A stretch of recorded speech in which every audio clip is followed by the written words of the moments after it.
What's up, everybody? We're back, Yards After the Catch podcast, week 12. It's your boy, Alex, and we got some familiar faces back with us. It's been a while. Brian, Mark, Robert, how we doing, gentlemen? How we doing, everyone? What up? What's going on? Great to see everybody.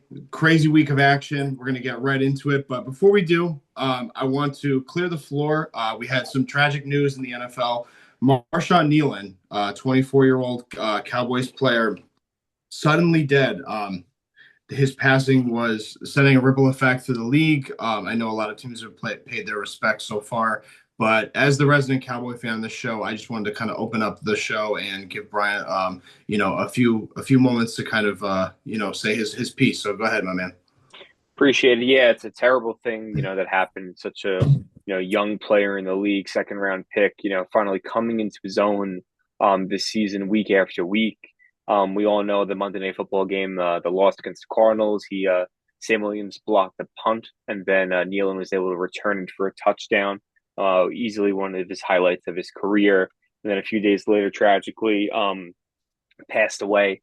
So, it definitely brought a ripple effect through the NFL community and the Dallas Cowboy fan base. I thought that the league and the team responded well to this through, just an outcry of support. And, when things like this happen, it's always a reminder to reach out to people and check in on them and make sure everyone's okay.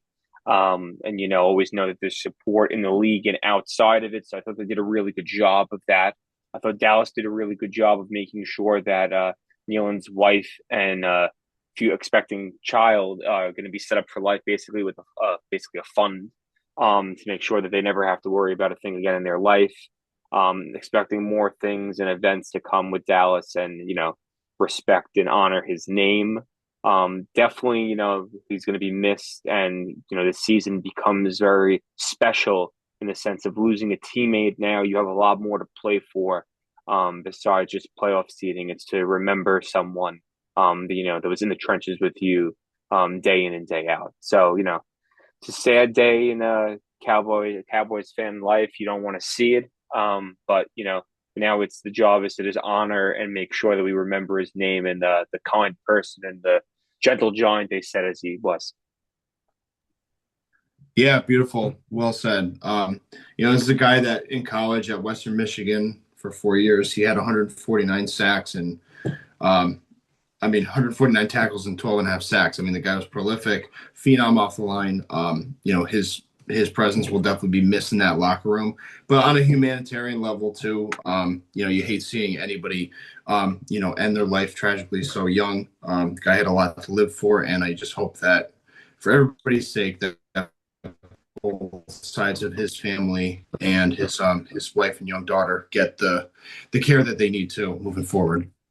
But with that being said, we're going to lighten it up, just jump into this week NFL.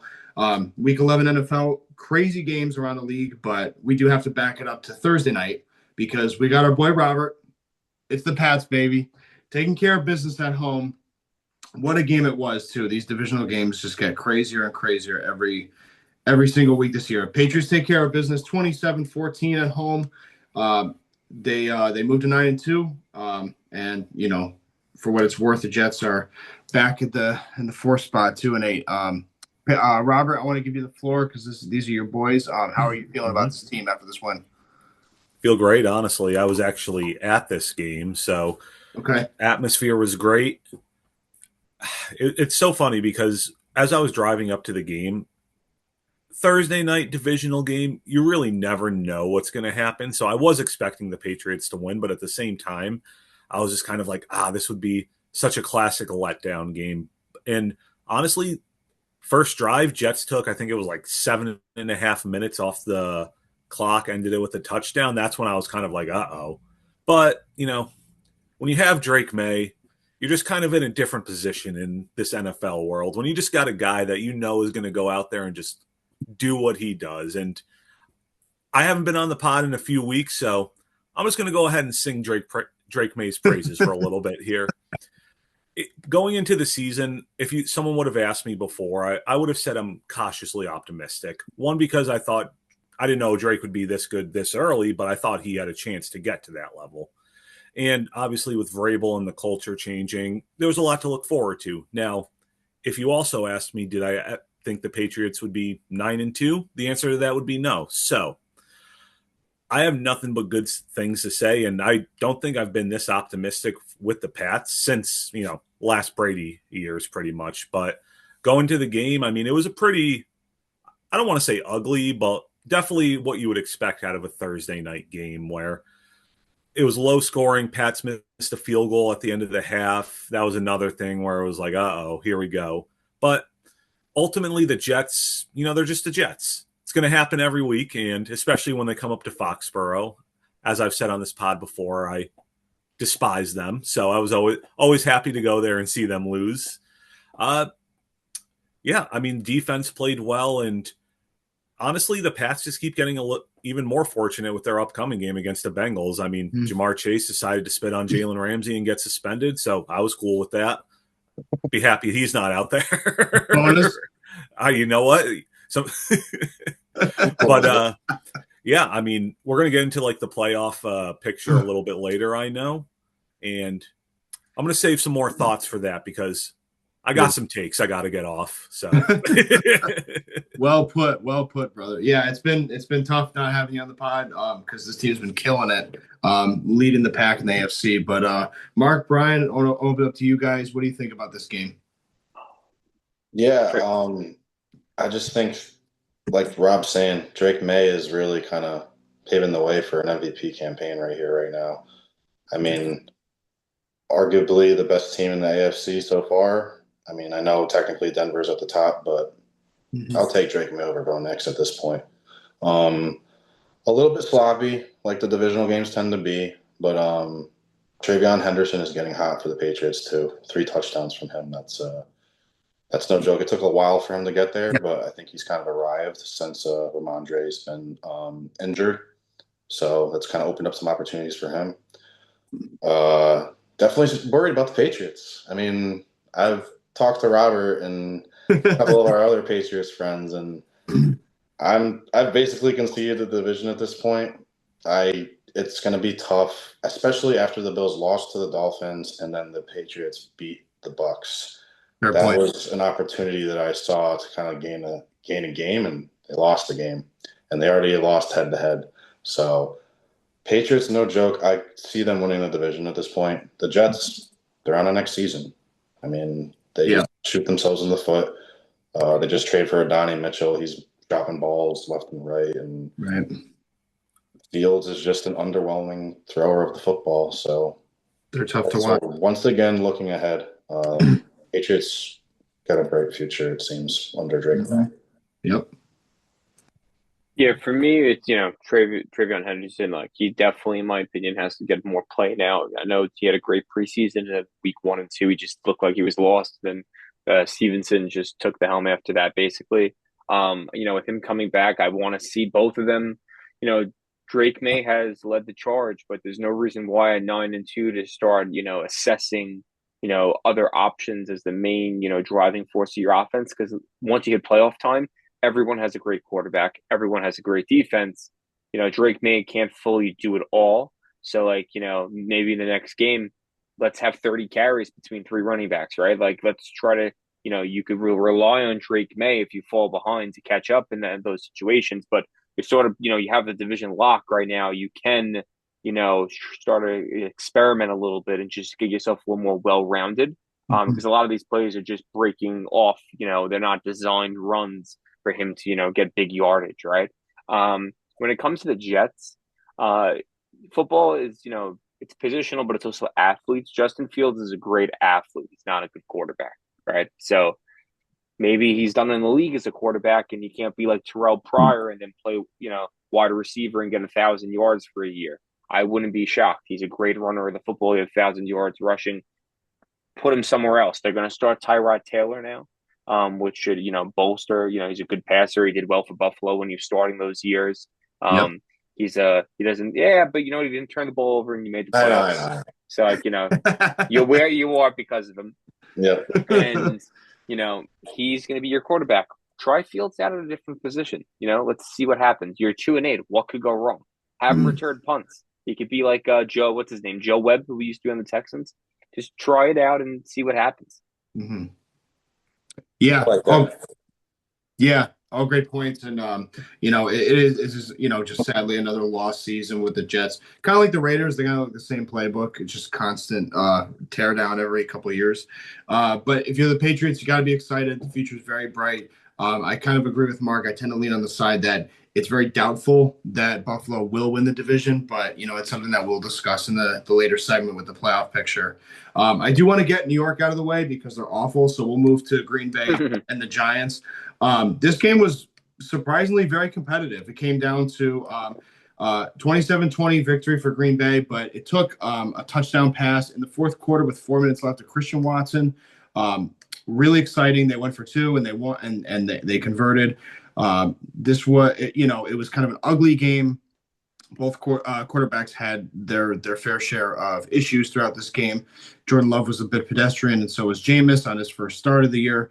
But Green Bay secures the win. They get back on their winning ways, move to 6-3-1, and again the Giants fall to 2-9. Immediate reactions from you guys. What do you think? There's nothing more than I enjoy than Jameis Winston starting in the NFL again. Like there's some players that just need to be on the field for entertainment and for people having fun. And I think he's a good quarterback. I think once he got his LASIK, he's a lot better. Yes, he always has those couple of interception plays. So be it. Brett Favre did as well. It's the style of play. It either works or it doesn't, and you have to have the pieces around you to be able to support it, right? I thought the Giants played a great game, actually, all things considered. Like they ran the ball 38 times. We haven't seen that Saquon basically for 142 and 3 touchdowns.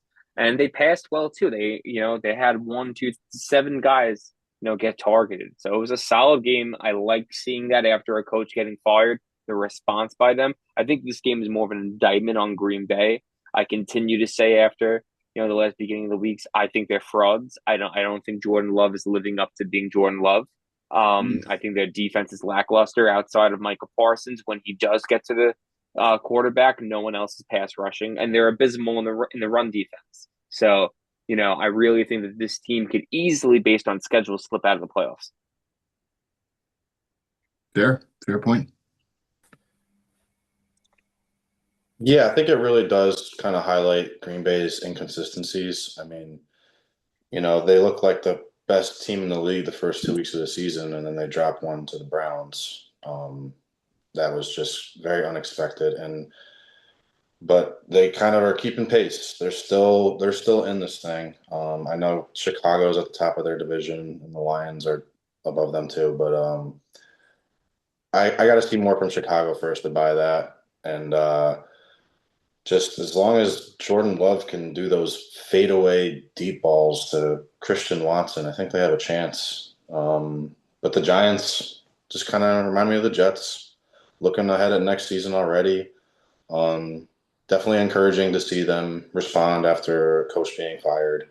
I love seeing Jameis. He looks good in a Giants uniform. But yeah, they're looking ahead to next season. And the main question I have for them is, are they going to keep Joe Shane? Is he going to be fired right after the season? Yeah. Yeah. I kind of associate him and Dable together. They both came from Buffalo to the Giants. So maybe it's just easier to move on from a head coach, and then you wait until the end of the season to fire the GM. That's kind of what I see. But who knows? Yeah, I don't really have too much more to add on the Giants, just because same thing as the Jets, where they're on to next year already. Mm-hmm. They're already starting to look at potential pieces they could add. I think they really need an O-line to protect Dart. I mean, I think they got the quarterback. At least, they got to just protect him and get him some pieces now. But going over to the Packers, we're really going to learn if the Packers can do anything this season, the rest of the season, just reading their schedule for the weeks ahead. Brutal they got schedule. The Vikings, Lions, Bears, Broncos, Bears, Ravens, Vikings. So if the Packers are going to do anything this year, I would expect them to probably only lose one or two of those games, but I can very easily see them going 500 in those games, or even losing more of those than they win. So, I mean, defensively, they're always going to be solid, but Love just has not been that guy. And, there's been flashes of him being the guy throughout his entire career, but you're not at a point with Jordan Love where you're comfortable saying, like, hey, go out there and win us the game. You kind of have to try to manufacture some more wins via defense, special teams, etc. And I don't know. It's interesting what Green Bay ends up doing just because I think they're kind of locked into Love, but I wouldn't be too surprised if, they take a flyer on maybe like a 4th, 5th, 6th round QB this year. Just, see if it works out. But yeah, I think we're going to learn a lot about the Packers. Yeah. Willis isn't too bad. Yeah.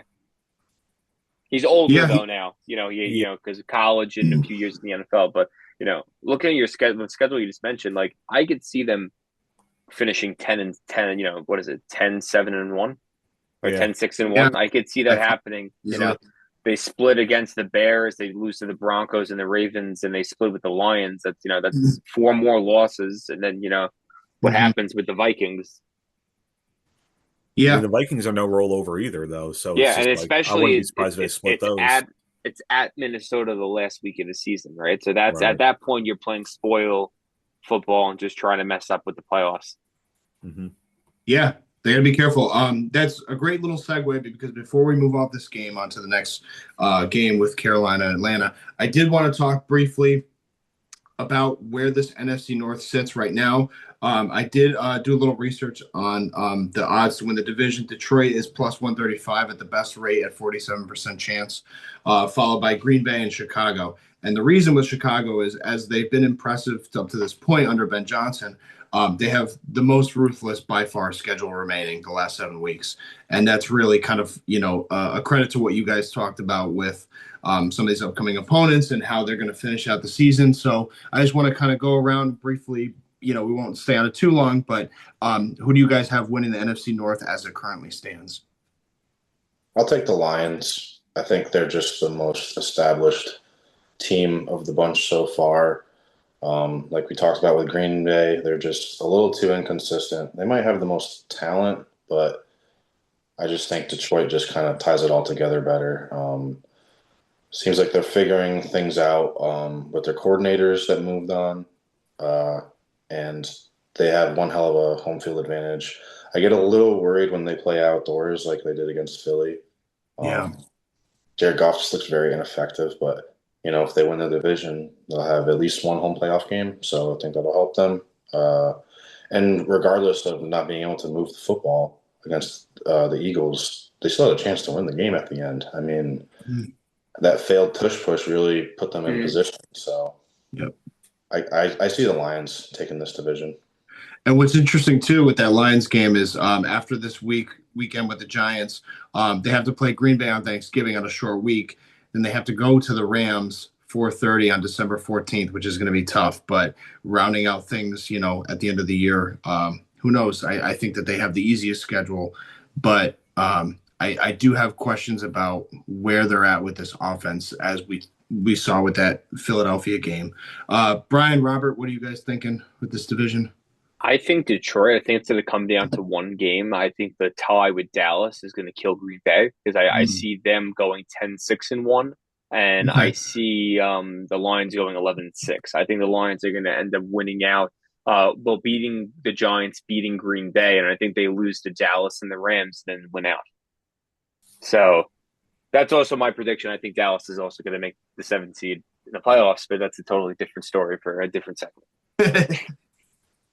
Yeah, I mean, I'd probably have to say the Lions as well. I'm looking at the odds right now. Both the Lions and Packers are plus 140 to win the division.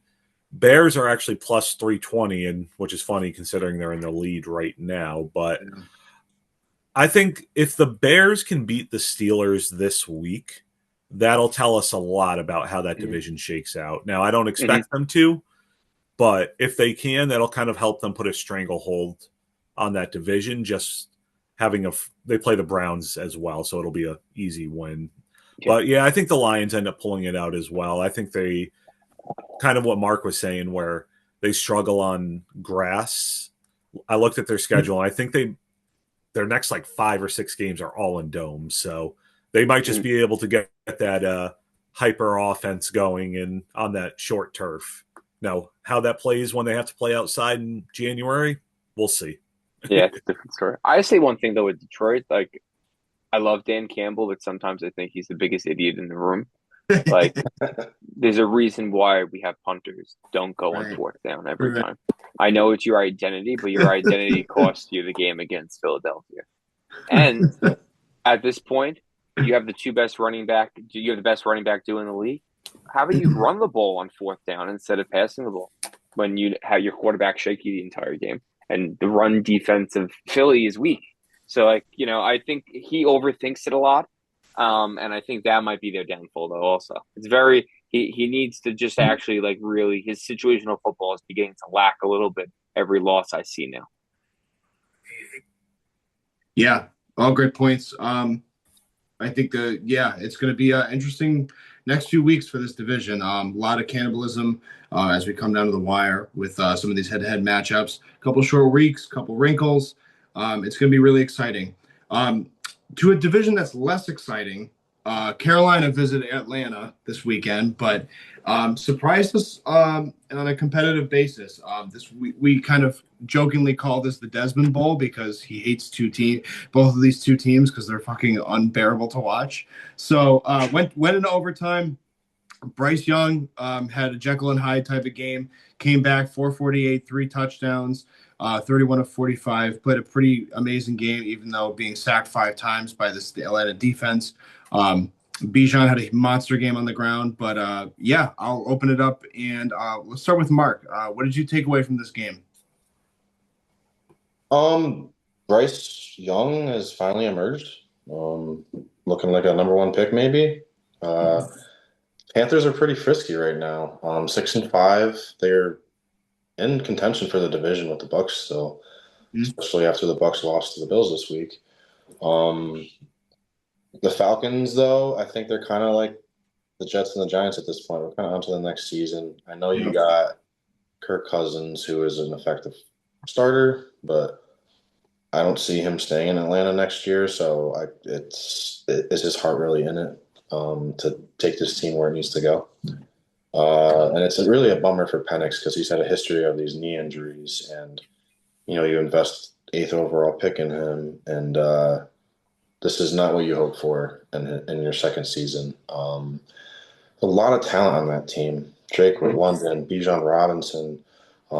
They got some young guys on defense. The secondary is really good, but I think they're a year away. And Carolina, kind of emerging here. I was always Stroud over a young guy, but as the years go by, it's looking a little more murky on who's the better quarterback from that class.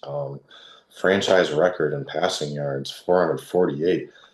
I don't even know if Josh Allen's ever thrown for that much. So it's like, yeah, it's impressive. I gotta give it to Bryce Young. I don't love the small quarterbacks, but he's figuring it out this year. No doubt. Yeah. Brian, what were your thoughts on this game as well?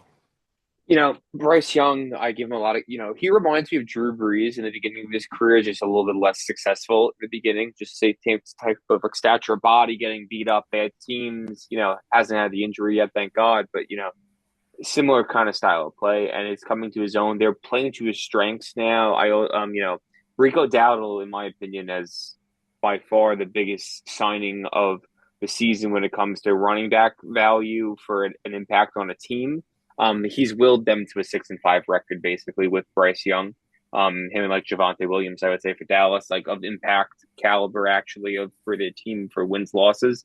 But it's good to see Young starting to play and come into his own. They're actually seeing good development of their wide receivers in McMillan and Leggett. I would like them to get Leggett more involved. I think they don't utilize his 50-50 ability as much as they should be. But I think a lot of that just has to be by, running the ball, setting up play action, getting him one-on-one, to just throw that ball over the top.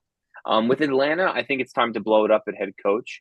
When I see this team with this much talent, it screams to me Seattle Seahawks offensive coordinator Clint Kubiak. I think this is a team that you should see and try to go after him in the offseason if you plan to fire him. And to be honest with you, I think you should completely scrap Michael Penix. I just don't think he's a good quarterback even before this, barely getting 60% completion rate. He's an injury-prone player, and when you and I just don't see it with him. I rather, go another year with Kirk Cousins and with a different head coach, honestly, and draft a quarterback the following season than see Penix back out on the field. I think just a waste of time and a waste of talent on this offense because it has such a run game and it needs a passing quarterback that's accurate. And Kirk Cousins basically for the last 6 seasons was the most accurate quarterback in the league statistically. It's based on completion percentage. He had one bad season after an Achilles injury, and you threw the baby out with the bathwater instead of saying, well, he shouldn't have played that quick, which was probably a result of them drafting a quarterback and, for him forcing his way back in almost in a sense of I have to show up or I'm going to lose my job, which happened anyway. So it was a lot of work for Atlanta.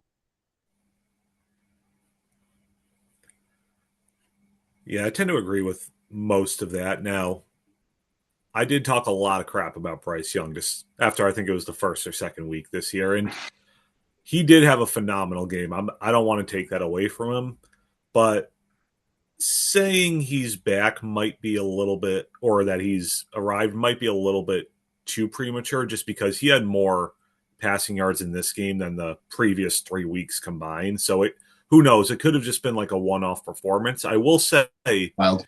I really like McMillan. I think McMillan is going to be like a force in this league for years to come. He was someone that I was really hoping the Patriots were going to draft early on in the draft process, and then he kind of just kept dropping a little bit more and more. I mean, there were points in the season during the college football season last year where he was the projected number 1 overall. So I think just that talent is just really starting to shine for him, and if he can be like a legit number 1, it does really change Bryce Young's potential, because now if you give him like a top tier receiver, someone, especially a big guy like that, where you can throw it to him while he's covered and he's going to go up there and make contested catches, it kind of gives him that little escape route of like, all right, I might not have anything right now, but let me just throw it to McMillan, see if he'll get it. So for Atlanta on to next season, I mean, it's weird because when I watched them play the Patriots earlier in the year, I was like, honestly, they got a good team and they have great weapons. They have Bijan and Drake London, but it's just so inconsistent from top to bottom on their coaching staff. You just never know what you're going to get week in and week out from them. But yeah, good for Bryce Young, I guess. No, I totally agree. The jury's been out, I think, all year. Some people have kind of that timeline as has the guy even arrived yet, which I totally understand and definitely get behind it guys with. For me, I'm kind of with Mark. Like, I just have a hard faith in trusting quarterbacks under 6 feet. I think that you need to see the field clearly. I think he's benefited from being out of the limelight, being in this NFC South, and people haven't come for his job sooner. But again, with these Jekyll and Hyde games, it's like maybe he's arriving. I think that they're making a real shot with Tampa, taking a step back, losing to Buffalo, which we'll talk about momentarily. But this was just one of those epic divisional cannibalism games, and it really had a little bit of everything. A lot of highlights on defense, a lot of high score on offense, left you on the edge of your seat with overtime. But I appreciate all of your guys' thoughts on that. With that being said, we'll move to Minnesota, where Chicago goes up and takes care of business on a walk-off field goal. Bears move to 7-3. Minnesota falls back to a spot 4-6. Right now, divisional leaders live in Chicago, folks. It's pretty wild considering how bad and embarrassing this team has been in the past decade. And Ben Johnson is the antidote. It looks like Caleb is, he's still working things out. Didn't have a touchdown in this game, but they took care of business in an ugly, important divisional game. So, Brian, what are your thoughts on this Chicago-Minnesota game? The worst game I've seen in a very long time. Imagine this. Both quarterbacks threw 16 of 32 for 50% completion. I don't think I've ever seen a game like that unless it was in a hurricane. So just a bad overall game. Kudos to, I'm just looking at some stats. Kudos to, Swift and Jones for actually putting us some rushing yards and making the game exciting. But, I think this game is more of an indictment yet again on Kevin O'Connell and his staff and the GM of the Vikings on actually walking away from Cousins and a system that worked and going to unproven J.J. McCarthy and moving away from Sam Darnold as well when J.J. McCarthy just looks atrocious.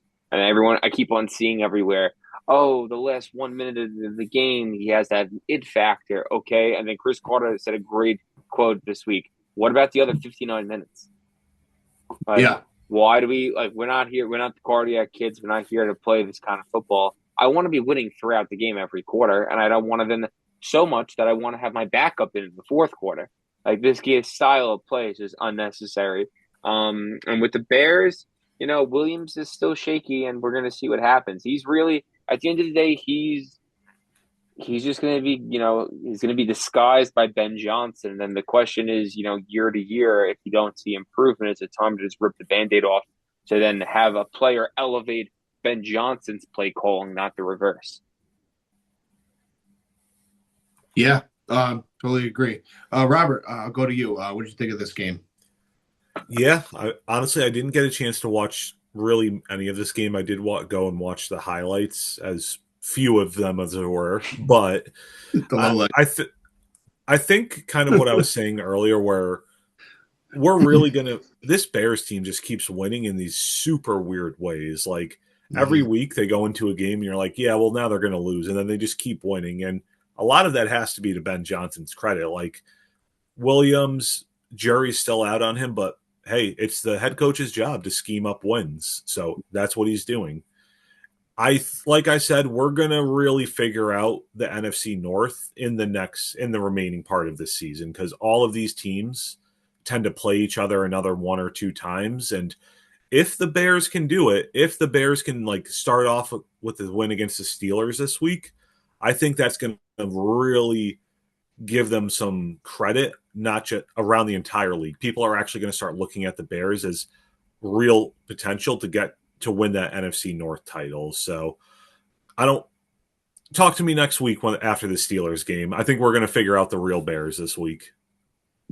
Yeah, I think you're right, Robert.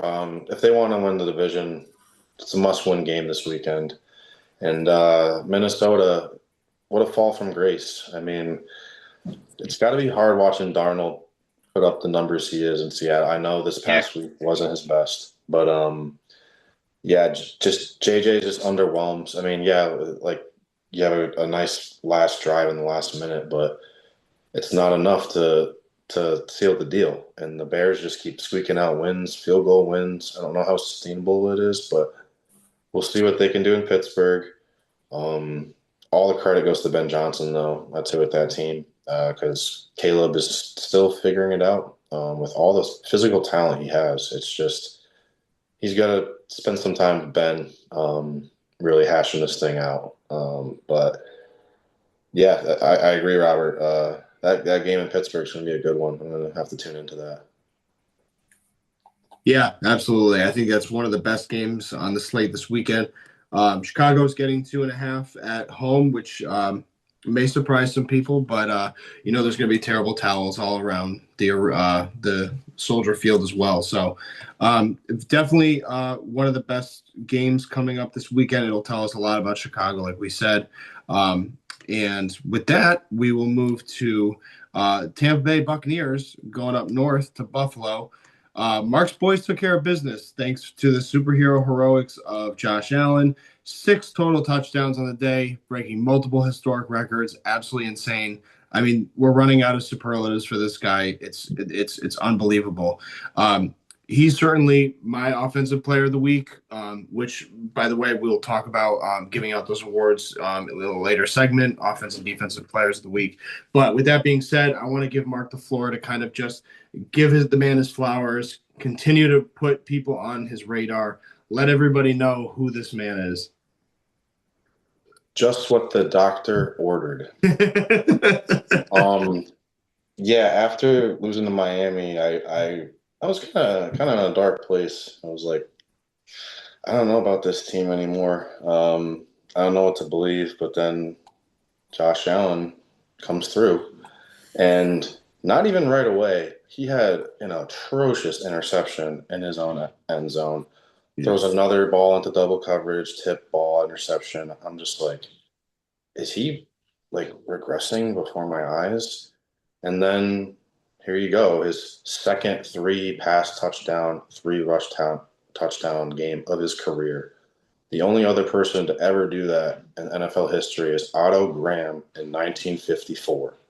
Nice. Like, Love that. he's incredible.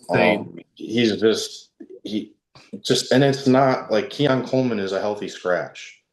Yeah. We got Tyrell Shavers, who's on the practice squad last year, catching these off-schedule touchdowns, getting open. Josh Palmer's back. And it was weird because James Cook really couldn't run the ball well until like the second half of the fourth quarter, really. But they got the running backs involved in the passing game. And that was a good little ripple. The defense, though, just Swiss cheese. It's so concerning, especially with McDermott being a defensive guy. It's like you got to switch something up, change something scheme-wise. I don't know, but if Josh Allen's playing like this, I don't know who stops the Bills. But that's the thing: is this sustainable? Can you do this every week? I don't think so. But this is one of the good ones. I think this was like his 17th Player of the Week award or something in his career. Oh wow, crazy! He's, full year. Yeah, but yeah, that's our reigning MVP right there, doing what he does. Yeah, you heard it here first, folks. He's really not every game is perfect, but he's literally putting on the cape week in and week out. Robert, I know this is the Mad Dog divisional opponent for you. What were your reflections on this game? Yeah, Allen played amazing, and it's one of those things where it's kind of like what Mark was saying, where you really got to wonder why they haven't given a better effort at putting better weapons around him. I mean, the whole Diggs thing, that was like a toxic girlfriend situation where I think both of them were kind of done with each other at a certain point. Now, and me and Mark have talked about this before, where I don't understand why they let Matt Collins go. I mean, as a Pats fan, I've been more than happy with them letting him go because he's been phenomenal for us. And the best compliment I can give Josh Allen is that the way you beat him is by keeping him off the field. Now, that's also the Bills' kryptonite, where they can't really stop the run. So when they play a team that is really good at running the ball and holding that possession and keeping Josh Allen off the field, it's going to be tough for them to advance further and further into the playoffs. Now, for what it's worth, they might figure it out. And like Mark said, McDermott is a defensive coach. I haven't really seen too much out of him the last couple of years. I know me and Mark have talked about this, where McDermott might be coaching for his job by the end of the year at this point, because there's been a clear regression in terms of both the defense and just like before the season, the Bills were a Super Bowl favorite. Now, I don't think many people are expecting them to be as good as they were. So if they can figure out the defensive part of it, the offensive part is set. That's not an issue. But defensively, I do really have some real concerns about their ability to both stop the run and just kind of get the ball back to their guy who's going to win the game. Yeah, no, I completely agree. I feel like this trade deadline should have been more active for them on defense. Like what Dallas did is what Dallas picked up Quinnen Williams and Logan Wilson, right? And they had Kenny Clark in the offseason. That should have been the Bills, the exact same players. Like that's kind of impact, giving up a first round pick, giving up a fifth round pick, right? You're in win now mode.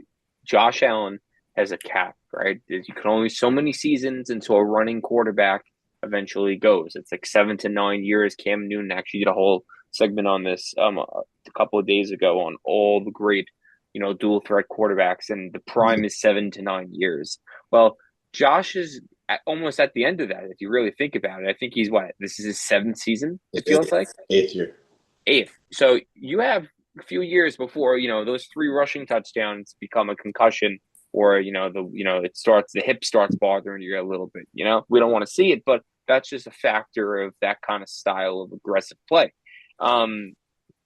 This is a team that reminds me, of you're going to get a winning record. They could lose in the divisional round. The head coach is gone, and I wouldn't be shocked. I personally think they need an offensive head coach because now imagine Josh Allen with the Ben Johnson. You're so great. Now let me scheme you to greatness, right? And then the defense, that's just drafting it, and you need better players. Like, unfortunately, like, you just don't have the people. You can have all this great scheme, all this great coverage. If your players suck, it doesn't matter. And that's just the truth of it, right?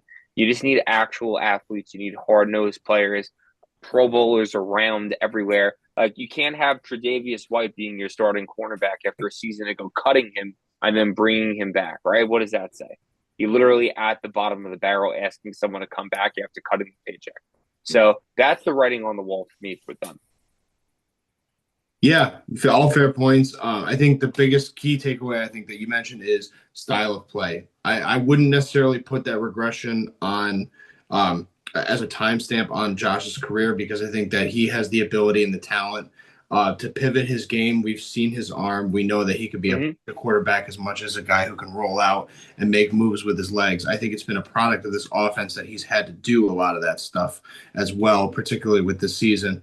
But, I mean, certainly now is the window, and I think we all kind of are in wholehearted agreement that their defensive moves towards the trade deadline were underwhelming.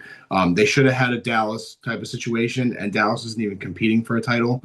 And exactly. And I think that's really the biggest thing. And we can talk about how the AFC's been down this year with some of the competitors historically being out of sorts, but this is the time where you want to really strike. And now we're starting to see who some of the competition is coming in towards the latter half of the season for the playoffs. So it's going to be interesting to see what these prospective matchups are going to be with Buffalo and how they're going to scheme and how McDermott is going to prepare. I do think that as you look at DCs and guys who get hired as head coaches, I think they're even defensive specialists tend to regress because they're trying to delegate everything. So it is going to be a specialized relationship that they're going to have to come up with Brandon Beam up at the top levels to hire a guy, or if they do replace McDermott, like what's that situation going to be like with the existing staff? How many guys do you get rid of? How many guys do you demote? Promote, things of that nature. I would say this: look for Mike McCarthy. I think he'd be a perfect fit for Josh Allen. John Gruden. Oh, that's good too. That's good too. I like that. I want an offensive play. I want an offensive play caller kind of guy. I don't want your sloppy seconds. All right. Schottenheimer would be good for you guys too. Honestly, I would love to see that. I think he's a good OC with that. Yeah, healthy debate. Everybody who's at home watching, listening, get in the comments. Let us know what you think about who should coach Josh Allen in the future. I think that would be a really healthy debate and something good for the show. But with that being said, I want to move to the 4:30 slot where we had two heavyweights in the NFC West. Seattle Seahawks visiting the Los Angeles Rams on the road. Rams hang on in a low-scoring, thrilling type of a game. Rams moved to 8-2. Seattle regressed to 7-3. Right now, I think the Rams, to my understanding, are leading the division. So they're holding the number one spot. Again, we're going to be checking on them week to week as we do with the NFC North with some of this cannibalism coming down the pipe. But I'm going to open this up to the floor. A lot of us had this game a mix of ways. I know we were split 2-2 on predictions the previous week. But with a whole new slate of you guys, what did you take away from this game? What were your thoughts? I think the cream is kind of rising to the crop in the NFC now, where the Rams are top to bottom one of the most consistent teams in the NFL. You have Stafford, who's always going to keep you in games. Now, in this game, not a very high scoring game, but obviously that Rams defense is phenomenal. Being able to pick off Darnold 4 times, only holding the Seahawks offense that's been on fire all year to 19 points. It's honestly really impressive. And you're kind of seeing, like, in the NFC, you have the Rams and you have the Eagles. Everyone else might be a couple steps below those two teams. So I really think that those two are the best two teams in the NFC. I mean, obviously we had the the Packers, Lions, they could always end up making a run. But I think it's pretty clear who the two best teams in the NFC are now. Mm-hmm. And I really think the Rams have a chance to be serious contenders for the Super Bowl. As far as the Seahawks go, I mean, I've been kind of singing Darnold's praises all year, where I kind of agree with what Brian was saying earlier, where if you're a Vikings fan, I mean, you would still rather have Darnold, even after this performance this week, than what you've seen out of J.J. McCarthy so far. So Yeah. I do kind of get nervous how now that the games are getting more important, we might start seeing the Sam Darnold of the playoffs last year and kind of later in the season, where he definitely didn't look as good, almost similar to kind of Jared Goff, where he looks good in the regular season and he looks great against bad teams. But when he goes up against a good team, it's kind of like, he's all right. Not many better quarterbacks, but he doesn't seem like that guy that's going to pull something out of the fire to get you a win when you really need it. But yeah, that was a great game though. 100%. Yeah, for me, with Darnold, I think it comes down to, everyone has a bad game, right? Every top quarterback's had a 4-pick game. It's just how it is, right? He hasn't done it in a while. He's been pretty consistent this year. With Seattle, my issue is always their run game. They don't know which running back to play, and it absolutely drives me insane every time I see Zach Charbonnet get the ball in the red zone. I actually watched this game beginning to end on the sole purpose of wanting to see how many red zone carries would Charbonnet got. And out of his 11 carries, 8 of them were in the red zone, and Walker only had 3 out of his 16. And it just aggravates me because Walker is by far the best running back that they've had since Marshawn Lynch, and hands down the better back of the two. And they just refuse to give him the ball when all he does is put his head down and get 5 yards. Actually, I get mad. I really do get mad about this because it's just a waste. This is like an OC being like too smart sometimes. And this is where, you just have to stick to the hot hand, get it going. When it comes to the Rams, are the best team in football, in my opinion. So here's a crazy stat. So the last time Matt Stafford threw an interception was week 2. Since then, he's gone 22 touchdowns to 0 interceptions. Wow. He is lighting it up. And it's like multiple 4-touchdown games in there. I think it's 2 4-touchdown games and like 3 3-touchdown games. He's lighting it up. I've never seen a 37-year-old quarterback like this, besides maybe one of the Brady years. If he does a deep playoff run and gets to the Super Bowl, I think we're seeing him pass Aaron Rodgers, in my opinion, on overall impact of quarterback play. All right. Yeah, I really do. And if someone could debate me on that, I'm completely fair. I just think that for what Stafford had in his career with, people around him compared to Rodgers, Stafford has done more, in my opinion, than Aaron. And they both have the same Super Bowl record right now. So I'm not really, I just don't see it anymore. And he's quiet and isn't a locker room drama guy, plays through injury. He's playing with a bad back right now. It's the same injury that Romo had when Dak became the starter. I think it's like a herniated disc. He's really technically in a position like that, it's excruciating every single day to walk on that field. So I give him a lot of credit for what he's doing. Yeah, 100%. Yeah, I think the weirdest part about this game is that even though Darnold throws 4 picks, they still have a chance to beat them with a kick at the end. Pretty bummed that my boy Jason Myers from my alma mater, Marist College, missed that kick. That would have been a nice moment for us. But yeah, they still were close. So, but Darnold just seems to kind of be reverting back to how he was at the end of last season. When the lights get bright, is it a little too much for him? We have to see because that was not encouraging on that front. The Rams could very well be the best team in football, like Brian was saying. I mean, I think it would be really cool to see Stafford win his first MVP, and I would say that solidifies him into the Hall of Fame. I already think the Hall of Fame quarterback. Sure. Easy. Yeah, easy. If he has a great playoff run and wins MVP, lock him in. I can't necessarily say he's better than Rodgers, but he's in his club for sure. But yeah, it's going to be an interesting race for the division in the NFC West. But I think the Rams are the cream of the crop right now. Well, I'll say one thing. A lot of people forget this. He's currently ninth in passing yards all time. And by the end of the season, he's going to jump up to six behind Rodgers. And so by the end, he's 37. If he decides to play three more seasons, he's at number three behind Drew Brees at 72.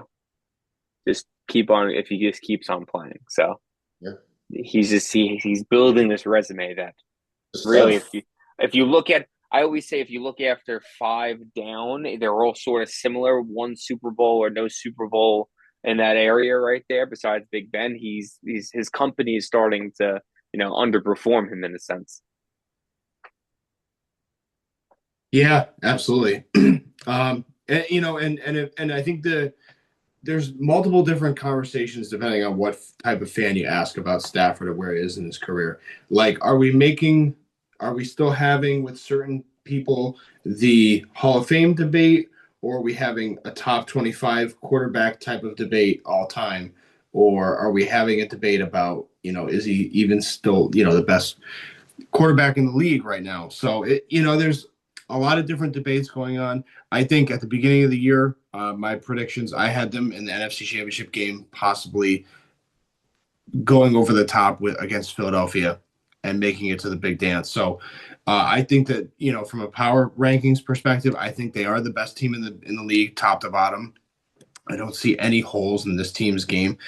It's both encouraging and discouraging because when you look at Seattle, and with this division, the way it's going to shake out the remainder of the year, they dominated time of possession.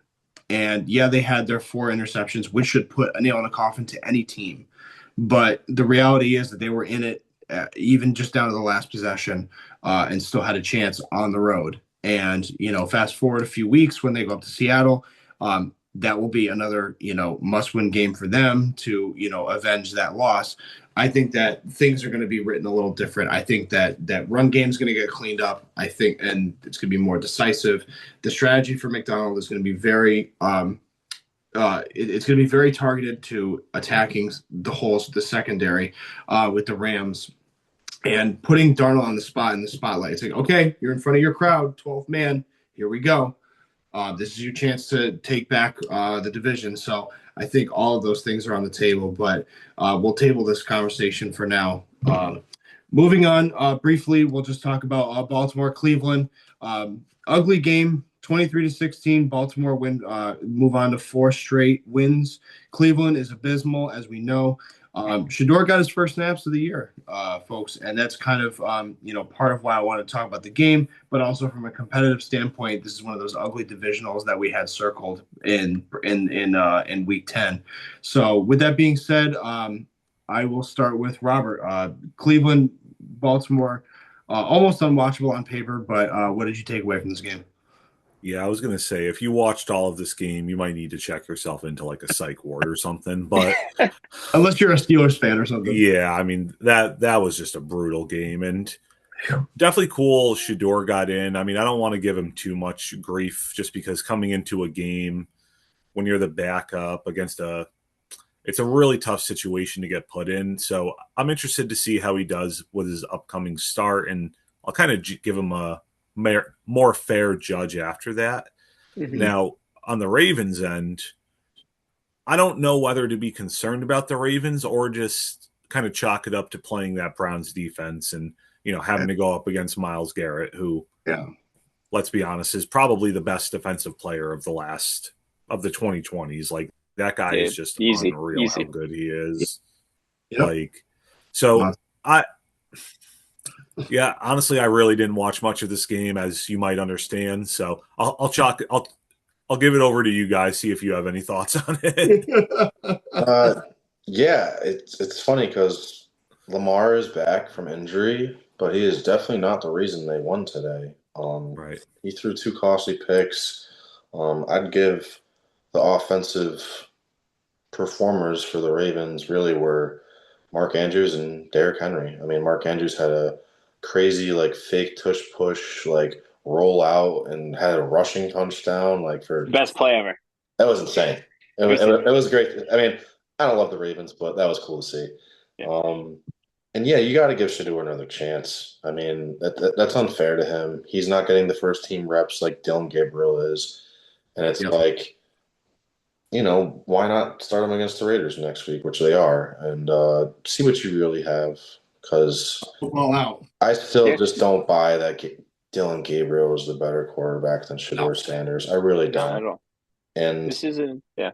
Yeah, and Baltimore, I think it was a close game. Like they were kind of getting pushed around by Quinshon Judkins really like a lot at the beginning, and it's a divisional game though. So, but I do see Baltimore taking this division. I mean, especially if the Bears can beat the Steelers, like you think they could. I think this is Baltimore's division to win. Yeah. For me, I just, with the Ravens, they're just still figuring it out. They're going to have hard games every year, every game now, just because the defense is bad, right? That's just how it is now. And if you have a game where Lamar Jackson isn't a top 5 quarterback, it's going to be close. It's how it is. They won because of their supporting cast, and kudos to them. With the Browns, it's just a constant indictment on this coaching staff, and the ownership just not being on the same page, drafting Shador when obviously it wasn't Stefanski's guy, to the point that he said, which I think is just negligence. Shador Sanders has not taken a first team rep ever in his career yet until this week against the Raiders. In my opinion, that's just being a bad, not even like, it's not, listen, yeah, you could say, oh, I have my guy. That's just being a bad coach and, respect to the game. Everyone deserves a shot. If you're a first string to 7th string, at some point, and even in training camp, just to play with the starters. You know why? We're all human beings. People, let's have a little fun. I want to play with Jerry Jeudy and David Njoku, and just, it's like the last play of the practice on a Friday before the week's over. Like, he won't even just have fun in games with him. It's pretty crazy. I honestly don't even think they talk. And Shador to go in after not doing that and going, just going 4-16 and a pick, everyone's flipping out. It's like, oh, he's terrible. And it's like, this kid hasn't had a chance. On that note, though, I just feel bad for this defense because it's a top 5 defense in the league. And a few weeks ago, I said, I think Myles Garrett is going to become better than J.J. Watt officially. And I think, yet again, it's getting more and more apparent. I'm seeing it. They need to figure it out on offense. I think the head coach needs to get fired and they got to restart somewhere because you're just wasting primes right now, and it's crazy. Yeah. All great points. Yeah, not much else to parse from this. I mean, certainly the same sentiments resonate with Shador. I do think with Baltimore, yeah, they have a lot of shit to clean up and figure out as they continue to claw back out of their hole in 1-5 because this offense was terrible. Lamar was only 14-25. He had the 2 picks. Just a really ugly game all around. And they were fortunate that they were just playing Cleveland as well. But we won't dwell on it too much. They live to see another week, and they're going to be clawed back in that AFC North. So a big Chicago-Pittsburgh game to watch this week. 2 more games to cover, and then we'll start throwing out awards. We do have the 8:30 slot Sunday night was 2 heavyweights in the NFC. Detroit visiting Philadelphia. The Eagles are almost perfect at home this year. But ugly game nonetheless. 9-16. Detroit falls. They move back to 6-4. Philadelphia moves and improves to 8-2. The A.J. Brown saga continues, and that's a big headline that is undercutting this offensive struggle and these 16 points on the board from Sunday night. But with that being said, I want to go to Brian here first because this is one of your divisional opponents. What were your thoughts reflecting on this game?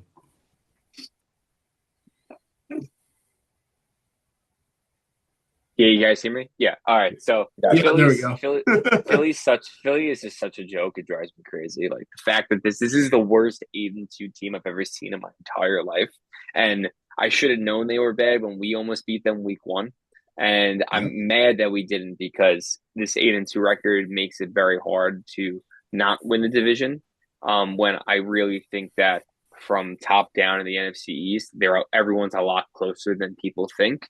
I just think there's been a lot of lucky breaks with Philadelphia just because of their pedigree over the years, right? But Jalen Hurts, when you again, I'll always say it, when you force Jalen Hurts to throw the football, he shows that he's not a quarterback. And yet again, here, 14 of 28 for 135. They're trying to force the ball to AJ Brown, which is never going to work. Devontae Smith is more of his kind of style of play, because it allows Hurts to scramble and run into play action. And Smith is quick enough, and just by his route tree allows for yards to come out of that. AJ Brown's a 50-50 guy. He'd be better off on a team like the Lions, actually, like a James Williams kind of player, where you have a pure passer just looking to throw the ball down the field. The Lions, this game is completely on you. If this was, week 18 and you lost the playoffs, Dan Campbell would be fired. That's because of the horrendous play calling on fourth down this game. You have to learn how to actually coach and get out of your comfort zone, which is being the wild card kind of guy. And that's, punting the football, not taking risks. I get it was windy and they didn't want to go for field goals, but at the same time, maybe then play a little bit different. Fake a field goal. You can fake a field goal. That might not be a bad idea either. Instead of going for it on 4th and 9 with Wynn trying to pass the ball, having Jared Goff throw off his back foot cross body. It just doesn't work like that, and it's never going to work. So this game was an easy win for them, which they lost, and it could affect them for playoff seeding 100%.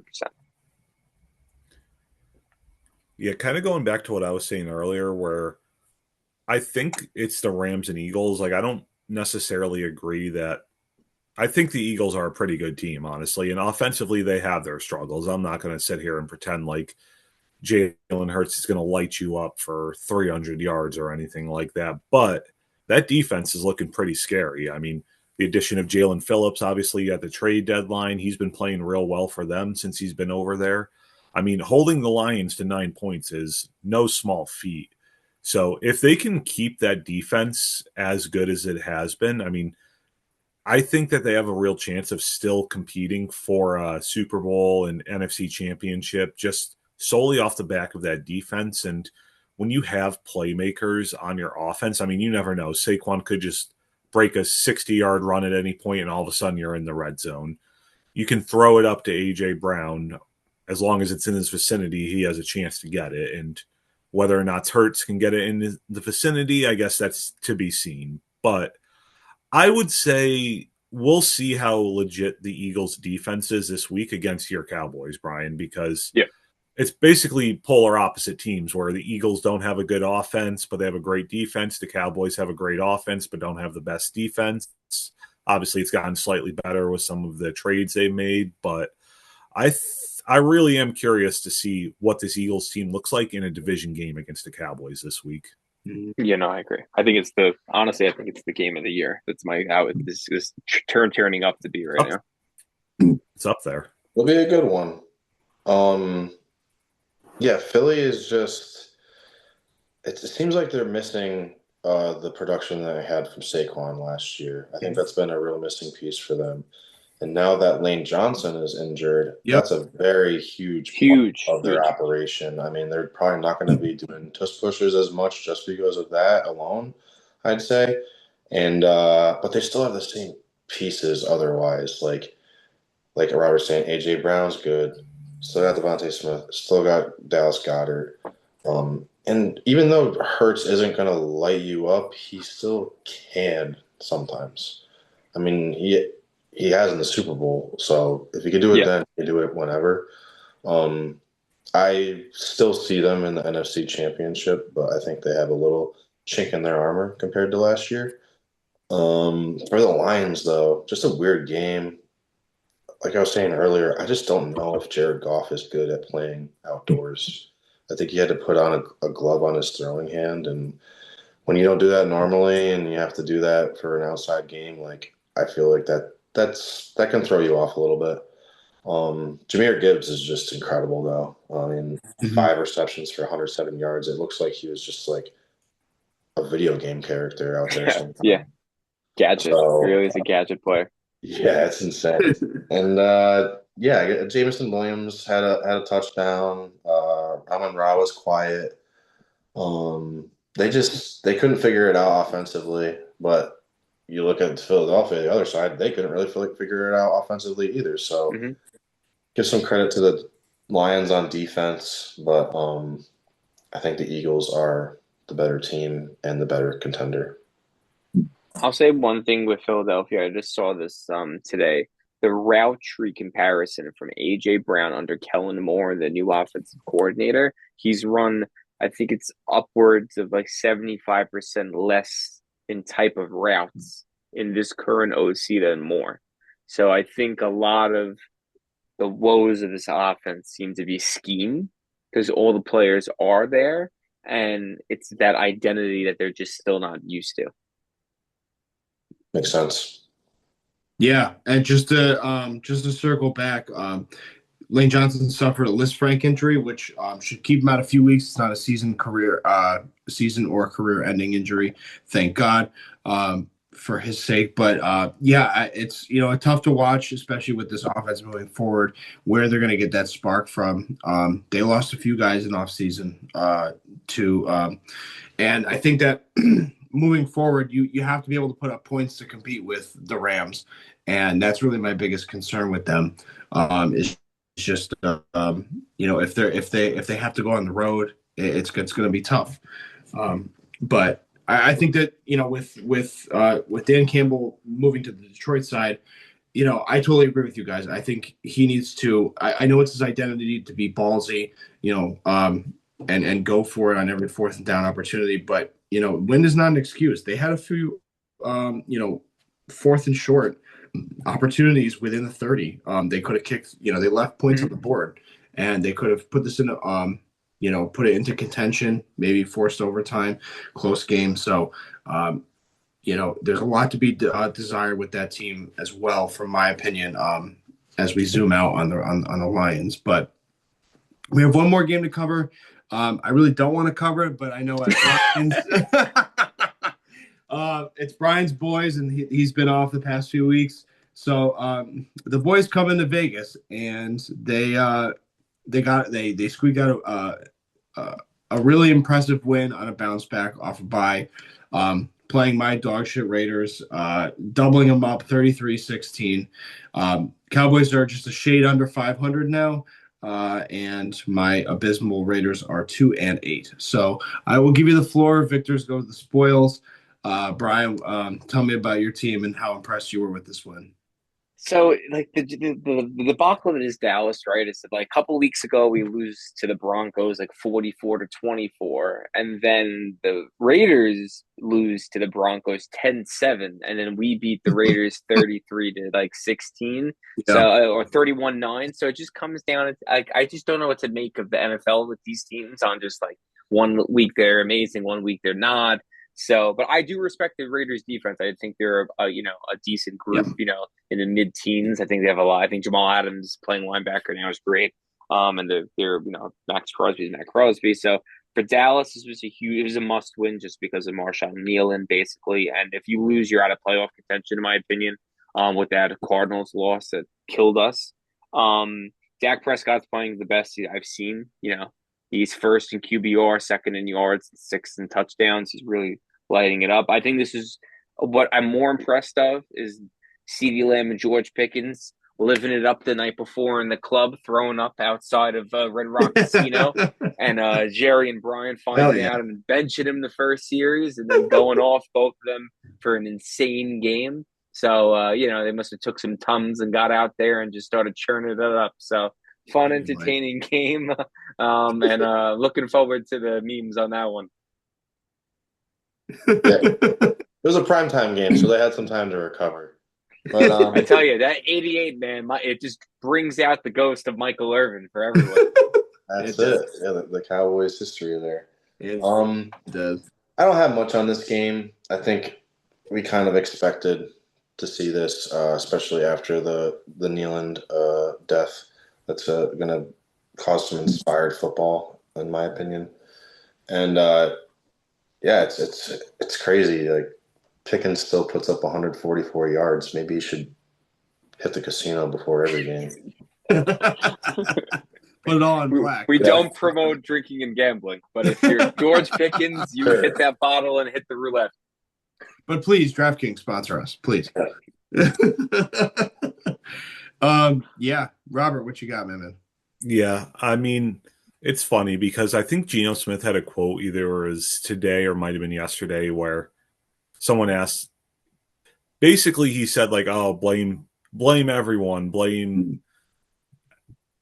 He was basically saying that he's taking all this blame and he doesn't know why. When it's like, hey man, I have a pretty good idea why. Yeah.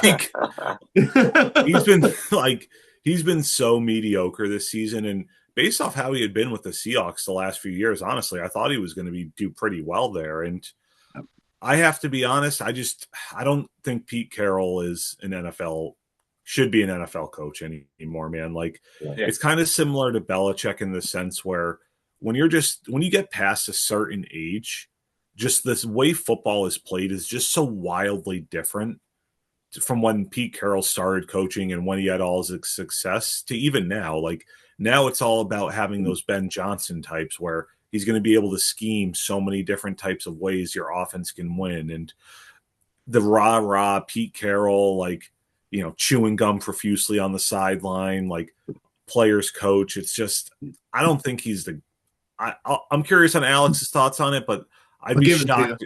Yeah, I'd be shocked if it's like, hey, we're going to run out there with Pete Carroll again next year, and you're just cool with it as a Raiders fan. So we're talking about targeting the cancer in this locker room. Like, what is causing the most pain? What is the most suffering? It's clearly on the offensive side of the ball. And now we know that Pete historically has been a defensive guy. That's his pedigree. I think with me personally, I don't put it on Pete necessarily. You've had Patrick Graham, the DC, there for 4 years. He's got continuity with this roster. The defense is not the problem. And I think even with Geno, like the whole sell with this bridge quarterback situation coming in and kind of importing this Seattle system and a second run, that was kind of the whole point is like we're going to fast track this offense because you're bringing in Chip Kelly, as this OC with this quick style of play. You got this electric running back. You got speed on the outside with Bowers and with Beck and Jacoby up to a point until he left. So there was a lot of opportunity to run this offense, and you could expedite kind of the chemistry that you had with the Seattle situation. But the reality is it's just they're not the biggest symptom is the offensive line. There's too many holes. They're getting pushed back on every play. I mean, when you see that Janty for a second week in a row now, I mean, he ran 6 times for 7 yards. It's unacceptable. And he's so far behind the line that he's not getting any push. He's not even getting a window of opportunity. He's catching balls out of the backfield, kind of like a Pacheco. And it doesn't make any sense for this offense. And they're starting at these deficits where they have these really, really long fields and too big of holes for Geno to dig out. He's a system guy. He's not going to change the world. The team is structured with the moves they made in the offseason, bringing in the Devin White and a Palomalo and stuff to have short fields for him to convert on. And you saw a little bit of that in week 1 against New England. I thought the defense was played pretty well, but they're just getting tired, man. It's like you can bend and not break for so long. But I think there's a lot of blame to go around. I think it starts with the offensive line and it starts with Chip Kelly.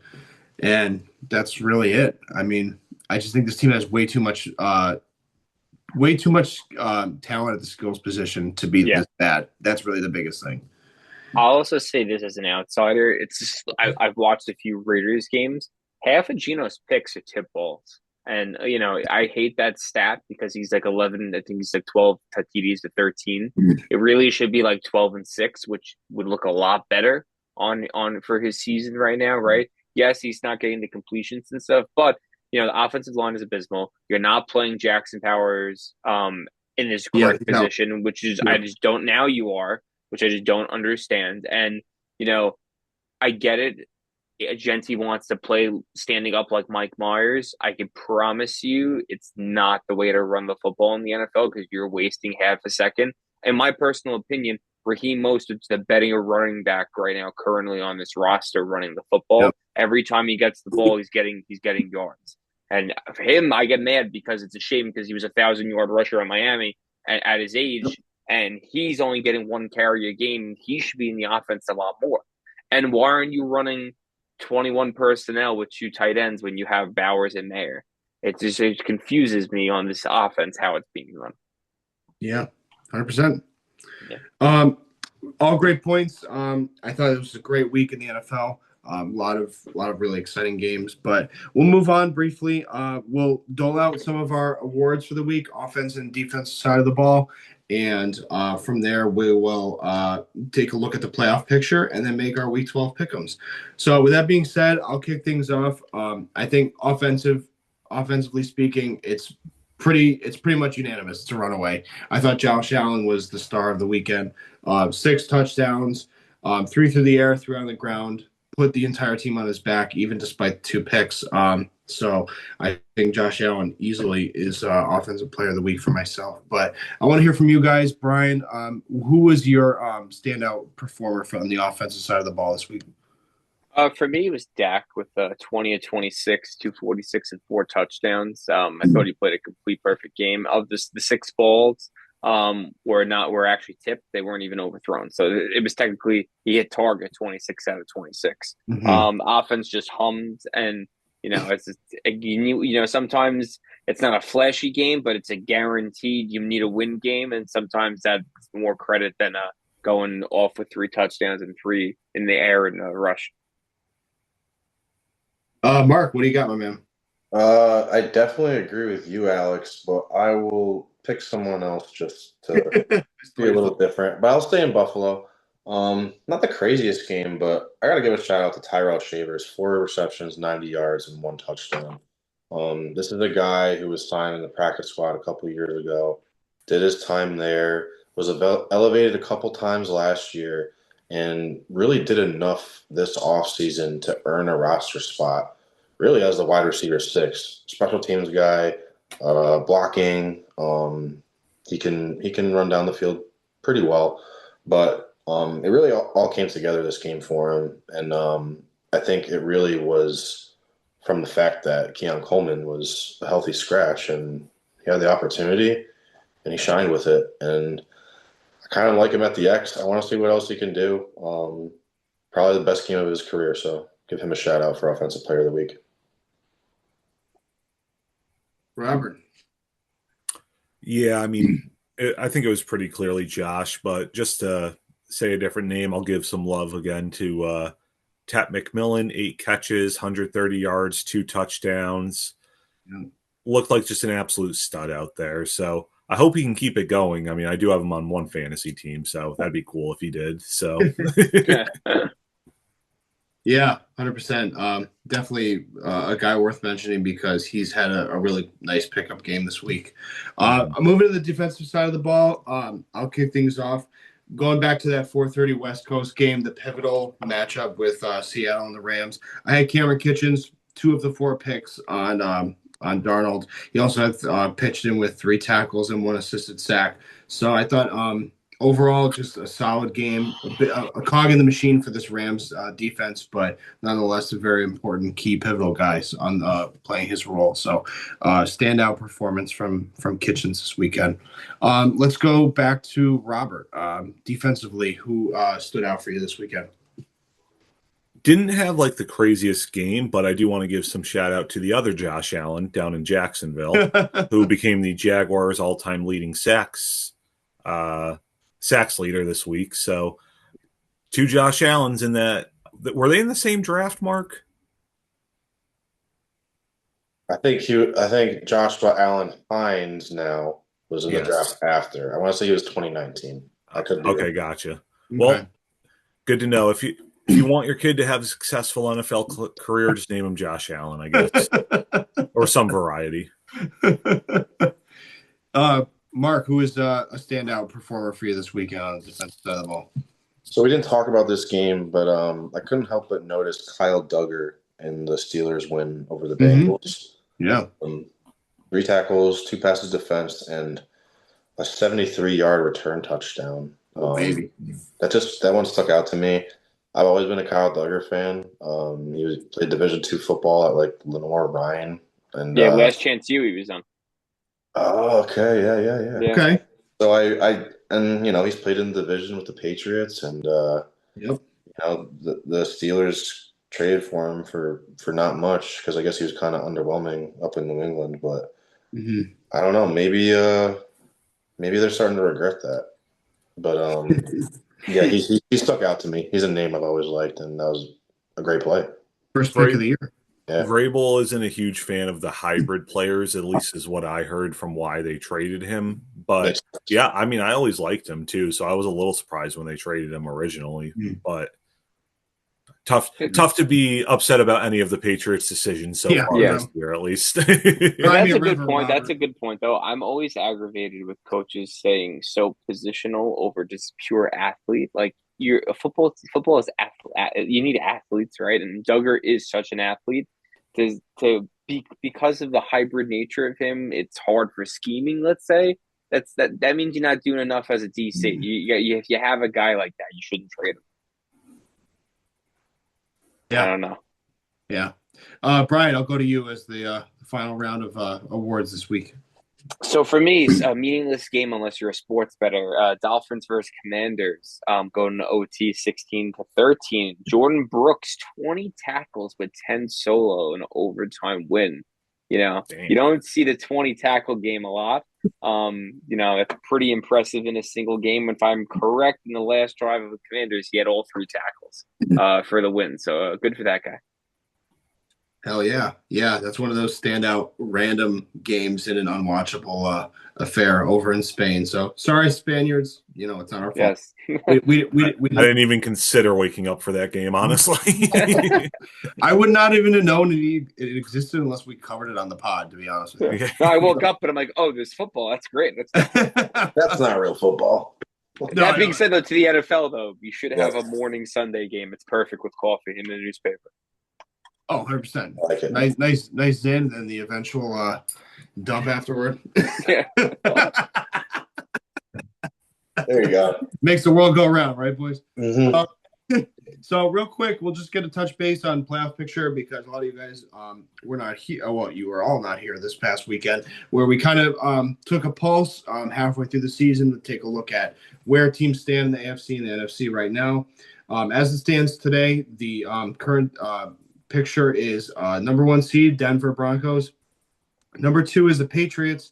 Number 3 is the Colts, followed by the 4th divisional, which is the Steelers as it stands. Then and rounding out the wild card spots is the Bills at the 5 seed. 6 seed is the Chargers, and 7 seed is Jacksonville. Now on the flip side, NFC, we got the remaining champs still at the number 1 seed. Number 2, right behind them, is the Rams, as we mentioned. Number 3 is the Chicago Bears. 4 is the Tampa Bay Buccaneers. 5 is Seattle. 6 is Green Bay. And 7 is San Francisco 49ers. Shout out to Shanahan for keeping that team in playoff contention, by the way. So with that being said, we'll kind of do it the same format as we did the last week. Which matchup is most intriguing to you and why? And which team are you most confident about as we head into week 12? Who wants to start? Okay, well, I think that the one I would feel the most confident on, at least right now, would be the Rams against the Niners. I mean, obviously, Alex, like you said, shout out to Shanahan for doing such a good job at keeping this team in playoff contention. But I think the talent disparity with just the injuries on San Fran's side of the ball, it would just be really tough to see them win that game. Yeah. And on the NFC side, how you feeling, Rob? I mean, on the AFC side, excuse me. On the AFC side, I mean, right now, I definitely would say the Colts over the Chargers would be the one I'm most confident in, just because the Chargers, I mean, they just got absolutely waxed by the Jaguars, and obviously Herbert got hurt, so that played into part of it, but the Chargers just literally don't have an offensive line. So, I mean, whoever they have to play in the playoffs, if they get there, let's not forget that The Chiefs are right on the outside. The same thing with the Ravens as well. So if both of those teams can somehow get into the playoffs, I think the AFC picture just changes wildly with predictions just because, I mean, listen, the Chiefs and the Ravens, neither of them have been that good this year, but just speaking as a Patriots fan, I don't want to play, definitely not Mahomes, and really I wouldn't want to play Lamar in the playoffs either. Yeah, all fair points. It's funny you mentioned that with being the most confident with Indianapolis because there are questions about Daniel Jones and what he can do in the postseason. Weather shouldn't be a factor if you're hosting a home game, which is comforting to know, but there's definitely a lot of questions. But I think ultimately you have so many weapons on offense. I think as long as you lean on Jonathan Taylor to kind of do all the heavy lifting and you find ways to circumvent this defense for the Chargers, I think that Steichen should have the edge going up against Harbaugh. But, you know, who knows what can happen? This is a league of not for long. That's what it stands for. So I think it's an interesting matchup, definitely intriguing. But I want to move over to Brian and get his predictions as well for both the NFC and the AFC. Yeah, so for the AFC with me, I see three teams that aren't going to be in the playoffs. I see Pittsburgh, LA, and Jacksonville not making it. And I see that getting replaced with Baltimore, Chiefs, and Houston. I think Houston ends up winning the West. Not the West, the wild card and taking out the Jacksonville. Team that I see as almost being like a pumpkin is the Colts. I could see them being like Seattle last year with Sam Darnold and being out in the wild card. But I'm more confident with the Bills beating whoever the fourth seed is right now. Just because Josh Allen doesn't lose wild card games. That part of that era is done now. Everyone else, though, you know, New England, I expect a clear win. And Denver obviously gets the bye. On the NFC side, you know, I see only, you know, 3 guaranteed teams as well in Philly, LA, and Seattle. I think it's too close to call right now. Exciting game. I like Tampa versus Seattle. I think that could be a juggernaut of a game back and forth. Upset alert. I could see San Francisco beating LA just because San Francisco is weird like that. And when you have a healthy Brock Purdy with weapons getting healthy, does Brandon Ayuk show up for the last couple of games of the season with a healthy Jennings and Purcell? It's every game I've watched this season with them against the Rams, it's been a shootout offensively, and you still got CMC. So if the offensive weapons are healthy, we know what Brock Purdy does with them, regardless of the defense. I'm not saying it's going to be a blowout win by San Fran, but we're looking at a 7 to 3 point win kind of game, just because it's divisional and it's very hard to beat a team 3 times in a year. Yep, that's right. Yeah, fair point. You know, I wouldn't have gone to the Rams being the most intriguing in terms of an upset, but I definitely see your point. I think, looking down the list, I think the Tampa game certainly has a lot of intrigue as well. I think Seattle, like it's funny because you've got a default divisional winner, kind of like Tampa, with Carolina on their heels. And that's something else we could talk about as well if they have the opportunity to replace them as the divisional winners there. But I think there's so many questions about Darnold, and that's really like where my hesitation and my hiccup is. I think that's the most compelling game, but in terms of a lock, for me, I think just by default, it's got to be the Rams in San Francisco. I understand it's hard to beat a team 3 times, but like, I just don't trust Chicago, even if they flip spots with Green Bay or it becomes Detroit and Green Bay. That'll be very interesting as well. I think whatever that matchup is, there's too many questions as well. So I think I think the Rams just has to be the most locked for me. I just completely disagree with you, but it'll be interesting because I love these divisional matchups. I think this one wants. So yeah, I would say it's the closest lock. I just think the highest upside ability in these games would be San Francisco. Like, I could just see it happening. These other games, home field advantage matters a lot more, in my opinion, just because SoFi Stadium really isn't. It's more of a neutral territory. Yep. Mark's been patient. I want to hear about his thoughts for both conferences. Yeah. Comparatively, I think the NFC matchups are a lot better than the AFC. But if things stay as they are today, which they probably won't, but I'll just go with that for argument's sake, I think the biggest lock is New England over Jacksonville at home. I just don't see the Jaguars taking a trip up north into the cold with Trevor Lawrence, who I think has already shown he's a worse quarterback than Drake May. I don't think that's a crazy thing to say. I just see that as the biggest lock in the AFC.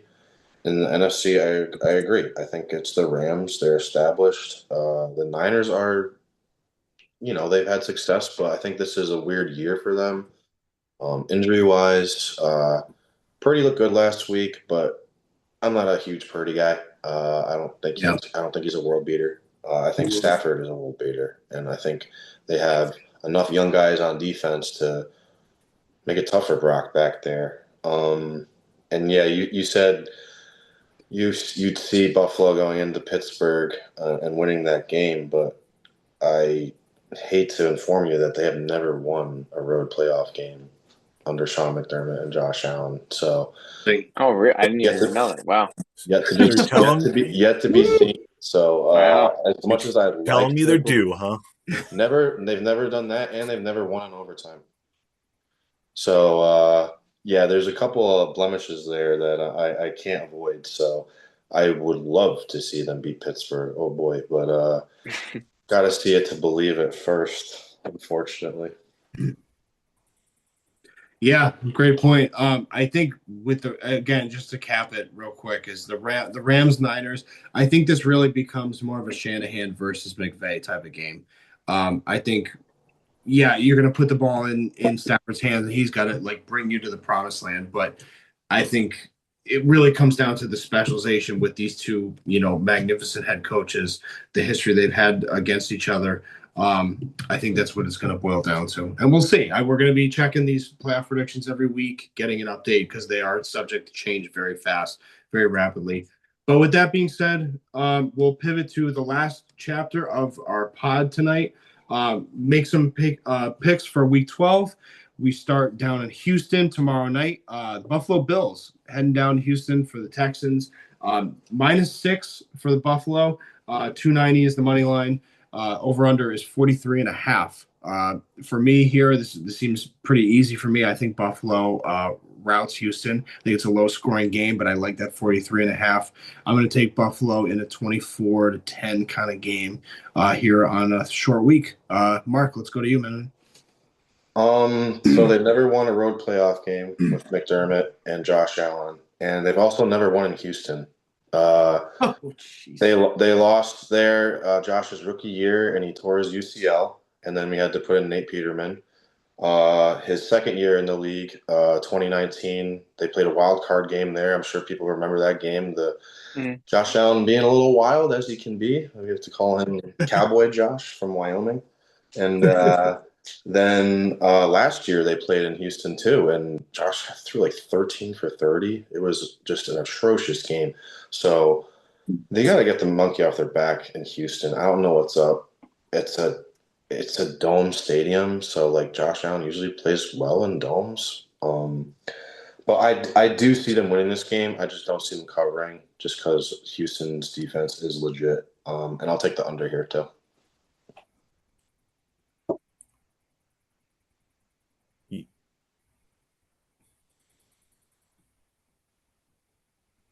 Oh, freezing. We back? I'm good. Yeah. I'm done. Yeah, here. Okay. Yeah, you guys froze for a minute. Yeah, I froze for sure. If CJ Stroud was playing in this game, I think it would be a lot closer and, to be honest, a lot more interesting. I do think the Bills end up winning and covering this game just because, listen, you're not going to tell me Davis Mills is going to beat Josh Allen Thursday night primetime game. So except for Desmond, probably. They are 6-0 on Thursday. I'm calling it right now. I'm saying, yeah.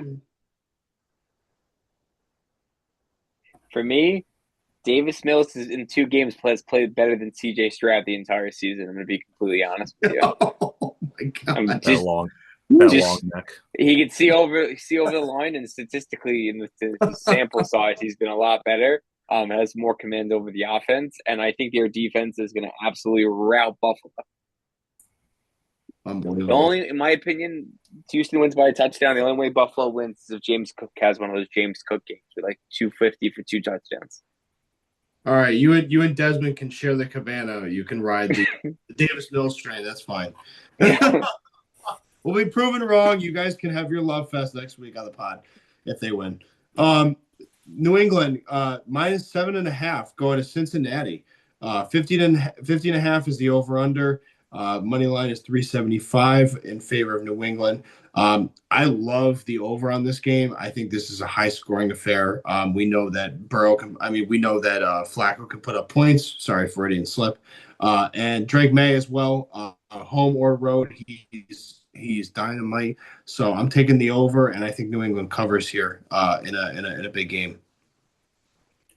Yeah, every week with the Patriots, I try to find excuses why they might lose. And honestly, with Chase being suspended this week as well, I think the Pats win somewhat comfortably. Yep. Which scares the living crap out of me. So expect a loss from them. Doing the opposite. Yeah, I'll take it. Yeah, Brian, what are your predictions of this game? Oh, I think New England wins outright, like 10 points. No, enough said. It's going to be a bad game. Yeah, give me the Patriots covering this one. Like Robert said, Chase being out, that kind of diminishes Flacco's ability to just kind of throw the ball down the field at will. And yeah, I'm gonna take the under here because of that reason too. Okay, interesting. Yeah, I mean certainly a lot of predictions either which way. But yeah, we'll see in the 1:00 slot. Another 1:00 game, a little lopsided. Detroit Lions opening up at 10.5 at home against the Giants.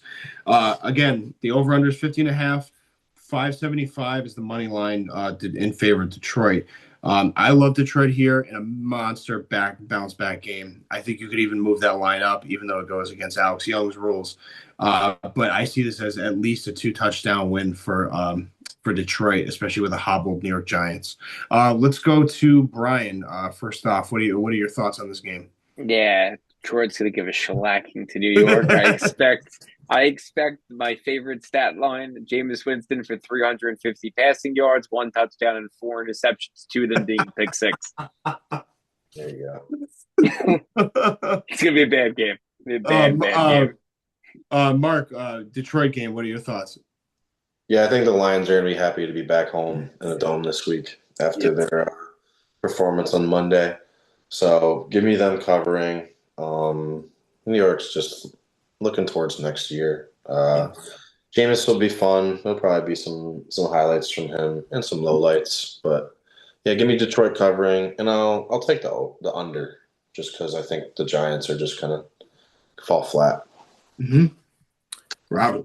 Yeah, I mean, not much else to really add. I think Lions just win this game running away and gives them some good momentum going into the Thanksgiving game against the Packers on Thursday.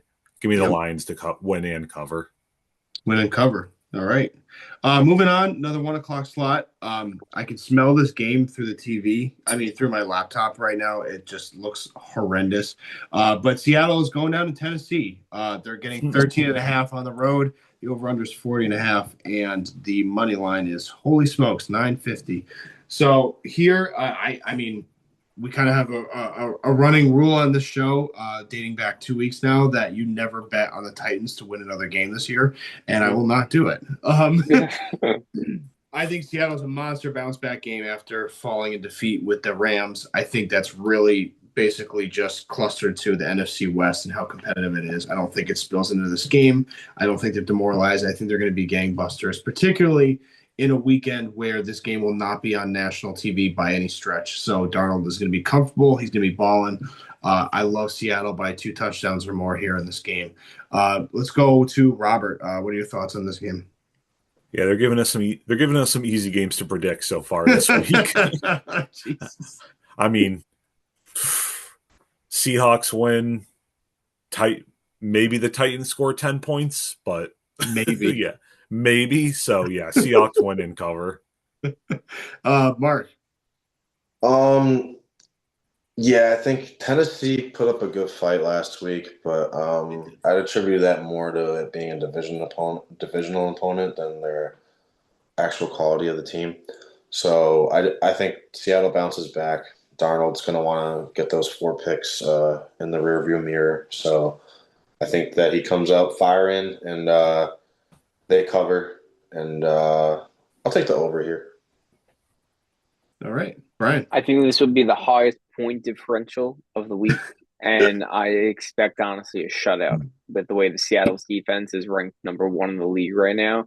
Okay. And this game, I don't know why I just have this number in my head. I keep on seeing 44-0, and Wow. it's just I don't know if it's the 4 picks, but it feels this game is gonna be one of those. This is like a soul breaker to like a Tennessee fan and like even a player. Like this is where like Vontae Davis rest in peace, like retires at halftime kind of game.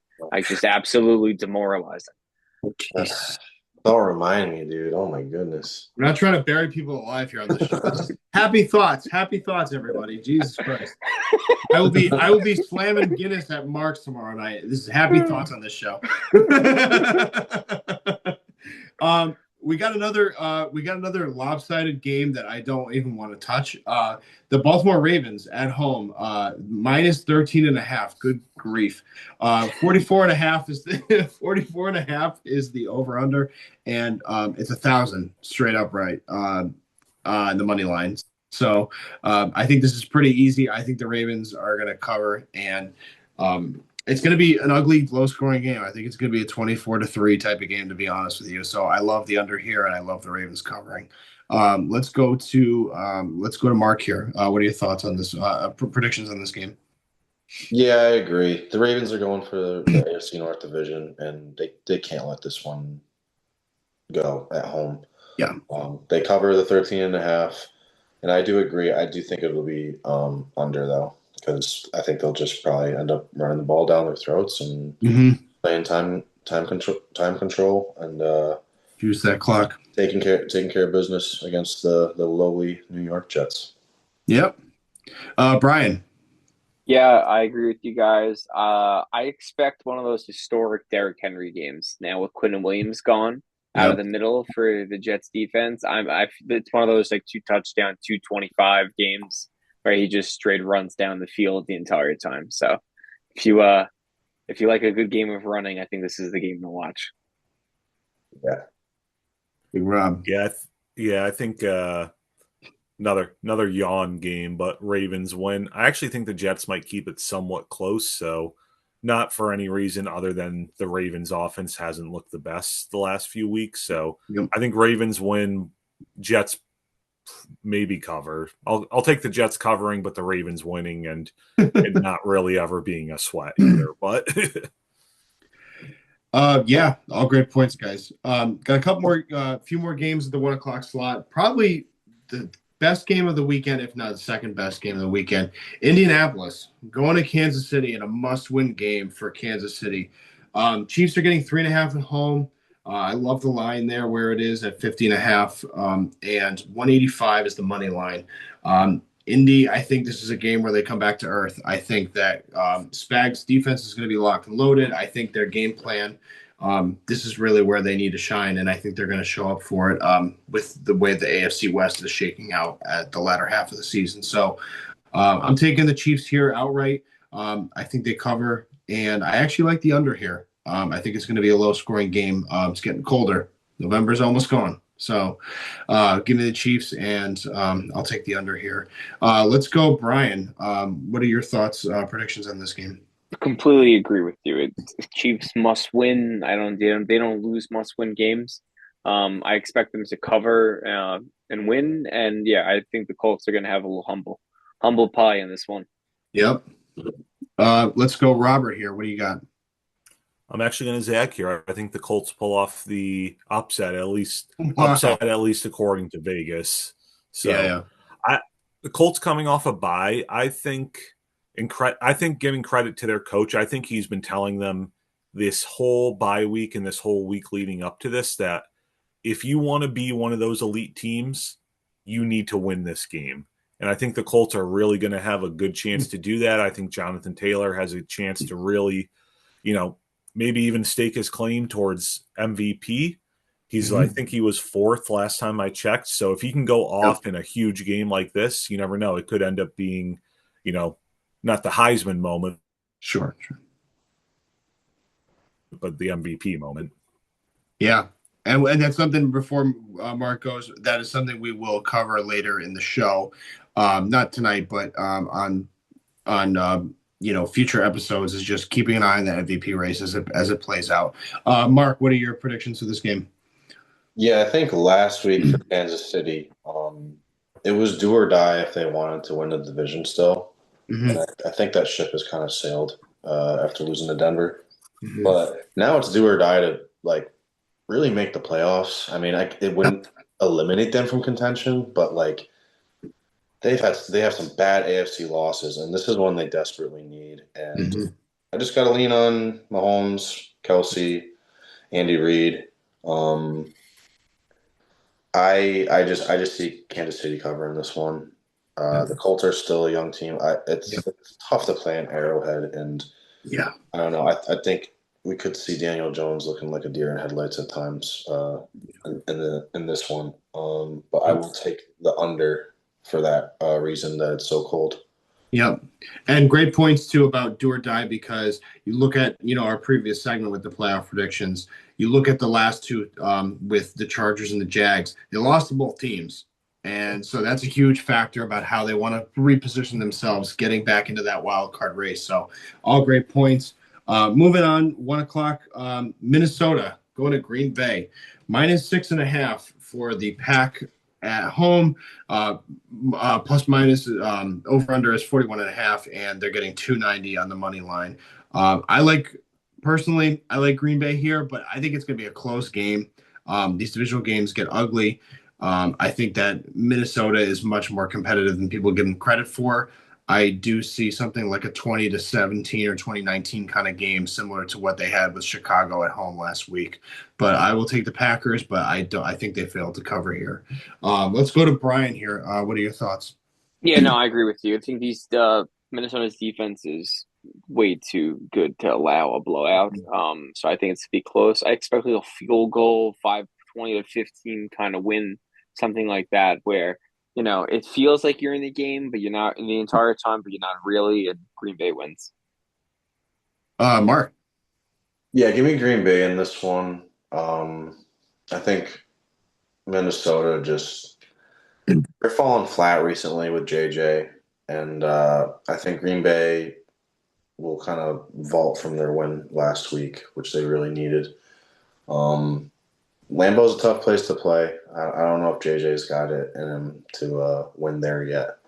So give me the Packers covering, and give me the under too because of that weather factor. Yeah, I'm with Mark on pretty much both of those, where I think the Packers defense is really going to make it a real tough time for JJ, and I think the Packers end up winning, covering, and I do also like the under as well. Yeah, I think it's just going to be tough, man. It's getting so cold this time of year. A lot of these games previously were 30-20 shootouts, start to turn into a 20-10 type of game. So I totally hear what you guys have to say.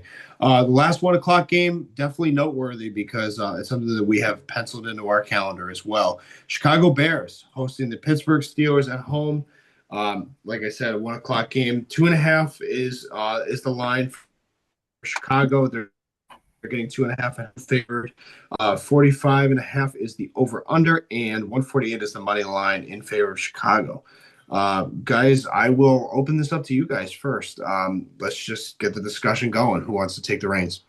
I mean, with the Rodgers, you go. No, you go. With the Rodgers injury, I think it really depends. It's still even early for me to really call it right now, just even on Wednesday. If he plays, I think Pittsburgh wins. But if he doesn't play, I think it's an easy win for for Chicago, just because of this overall quarterback play. I think Rodgers has eaten up Chicago his entire career, and when you play a team, there's this it factor, and he has it when he plays them. Yeah, I'm with Brian on that. I was going to say it also. It really depends on if Rodgers is playing. Uh, Honestly, it would make. I have a feeling he's not going to play just to continue on this super weird season for the Bears. How they just keep winning all these games you would have expected them to lose before the season started. So I'm going to just preemptively take the Bears. But if Rodgers plays, I think the Steelers would win. But give me the Bears for right now purposes. I'm going to disagree with Robert. I have the Steelers here. To be honest, I don't think it's a massive drop off going to Mason Rudolph at this point in Rodgers' career. I mean, he kind of took care of business at the end of the Bengals game last week, and I just don't fully buy Chicago yet. I mean, they're hanging around versus we were just talking about JJ McCarthy and the Vikings. Yep. Almost lost to them without that field goal. So, give me Pittsburgh covering, and I will take the over though.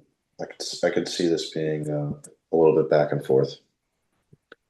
All right, interesting. Yeah, I think great thoughts all around, particularly with Mark, on the latter half of that. I think the weather will definitely be a factor. I think Chicago, with the cold and the wind chill effect, is going to be definitely difficult, especially from a kicking perspective. And I think with the Bears, too, yes, they're still an unproven commodity. We're still waiting every week for them to come back down to earth with Ben Johnson. But I think that this Pittsburgh team is well equipped for the conditions, and I think that they're kind of more in a perilous must-win situation than Chicago is. I think they're feeling the urgency much further, which is why I'm surprised this line hasn't flipped yet. But we will find out with Rodgers' injury, what his ruling is. But I think regardless, I think this team is a well-oiled machine as well. Mm-hmm. Jacksonville getting -3 on the road, visiting the Arizona Cardinals. Over-under is 47.5. Money line is 166 for Jacksonville in favor on the road. I like the Cardinals here. I know we did this last week and we fell for it, but I think that they want to bounce back just on a pride standpoint. And I think the jury's still out on Jacksonville at that 7 seed right now. So I'm going to take Arizona covering, and I like the over here as well. I think this is a high scoring affair. Let's go with Mark. What are your thoughts on this the game? I'm going to go with Jacksonville on this one. I know that Jacoby Brissett has had some success in Arizona this year, but it's just two different outlooks for these teams. Like Jacksonville was desperately trying to hang on to a playoff spot, and Arizona is looking towards the future. I mean, you got a head coach probably on his way out, a quarterback on IR that you're going to have to move on from and figure out where you're going there. In Jacksonville, you got Liam Cohen. You got an improved defense, some weapons on offense. ETN looks good again this year. They got, Myers and Hunter and Thomas Jr. I think just Jacksonville needs this one more, and I think they pull through. So I'll have Jacksonville covering, and give me the over just because Brissett has been able to move the ball with Arizona. Robert. Yeah, I don't really understand how it's a 3-point spread. I think me neither. Yeah, I mean, it's pretty weird. Kind of feels like a bit of a trap game, but I'll just take Jacksonville because coming off a huge one. Right. Yeah, same here. I see Jacksonville covering and the over here. It's a must win, especially with you see Indy playing Kansas City here. Like you got to hope Indy pulls that out and you win. You have more of a gap in that wild card spot there. So every win counts now, especially against an NFC team. Lots on the line for Jacksonville, and at this point, Arizona's playing for pride. Another 4:00 game. Battle of the Turds.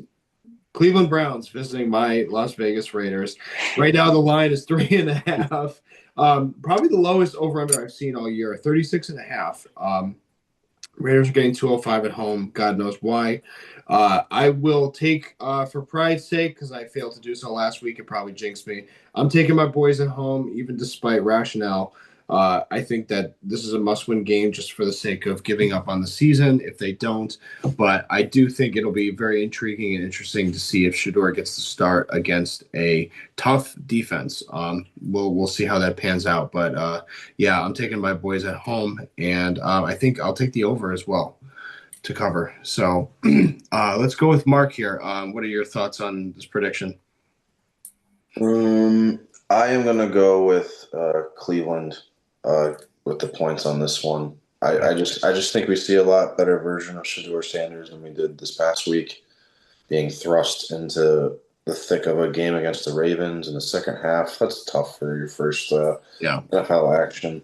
So I think this is a good opportunity for him to kind of figure it out. And I know you've mentioned before, Alex, that Raiders home games are really away games. So I could see there being a lot of Browns fans trying to take a look at how Sanders is because there's been hype around him all year, and he's finally here. I'll take the over. That's a really 36.5 is a very small number, so I'll take the over on this one. Brian. Yeah, I'll take Cleveland with the spread and the points on for the over here. I expect Judkins to have a very good game, 100-yard game after watching Williams tear up the defense on a run game. I think it's about controlling the clock and getting Shedeur the ability to roll out into play action and use his ability as a mobile quarterback as well. So I think it's going to be a closer game. But I think overall, though, Cleveland pulls it out. Yeah, I think the winner of this game is going to be all the people who don't watch it. So, with that being said, the blind. Yeah, pretty much. Give me the Browns. Let's just say Shedeur does well, but yeah. That's all I got there. Short and sweet. Less is more, Rob. Yeah. 4:30, 4:25, possibly the game of the week, definitely the national game. Philadelphia Eagles taking their championship ways, despite their woes, on the road to visit Dallas. Right now, the line is 47.5 is the over-under, and Philly is favored 170 on the money line as we speak. Guys, this is a tough game. I want to open this floor up to debate, and anybody who wants to jump in first can do so. What are you guys predicting? I feel like I got the Eagles. Yeah. I think that I got the Eagles. Yeah, I think the Cowboys are just going to be a little bit overmatched. I think the Eagles are going to be able to kind of run it a lot better with Saquon than they have been the last few weeks and really throughout the season. I think Eagles end up winning, and I think they do cover as well. I think the Cowboys are going to have a tough time moving it on that defense, and like I kind of talked about earlier, this is going to be the real test to see how legit that Eagles defense is, and I'm a believer in them, so I do think the Eagles end up winning this game.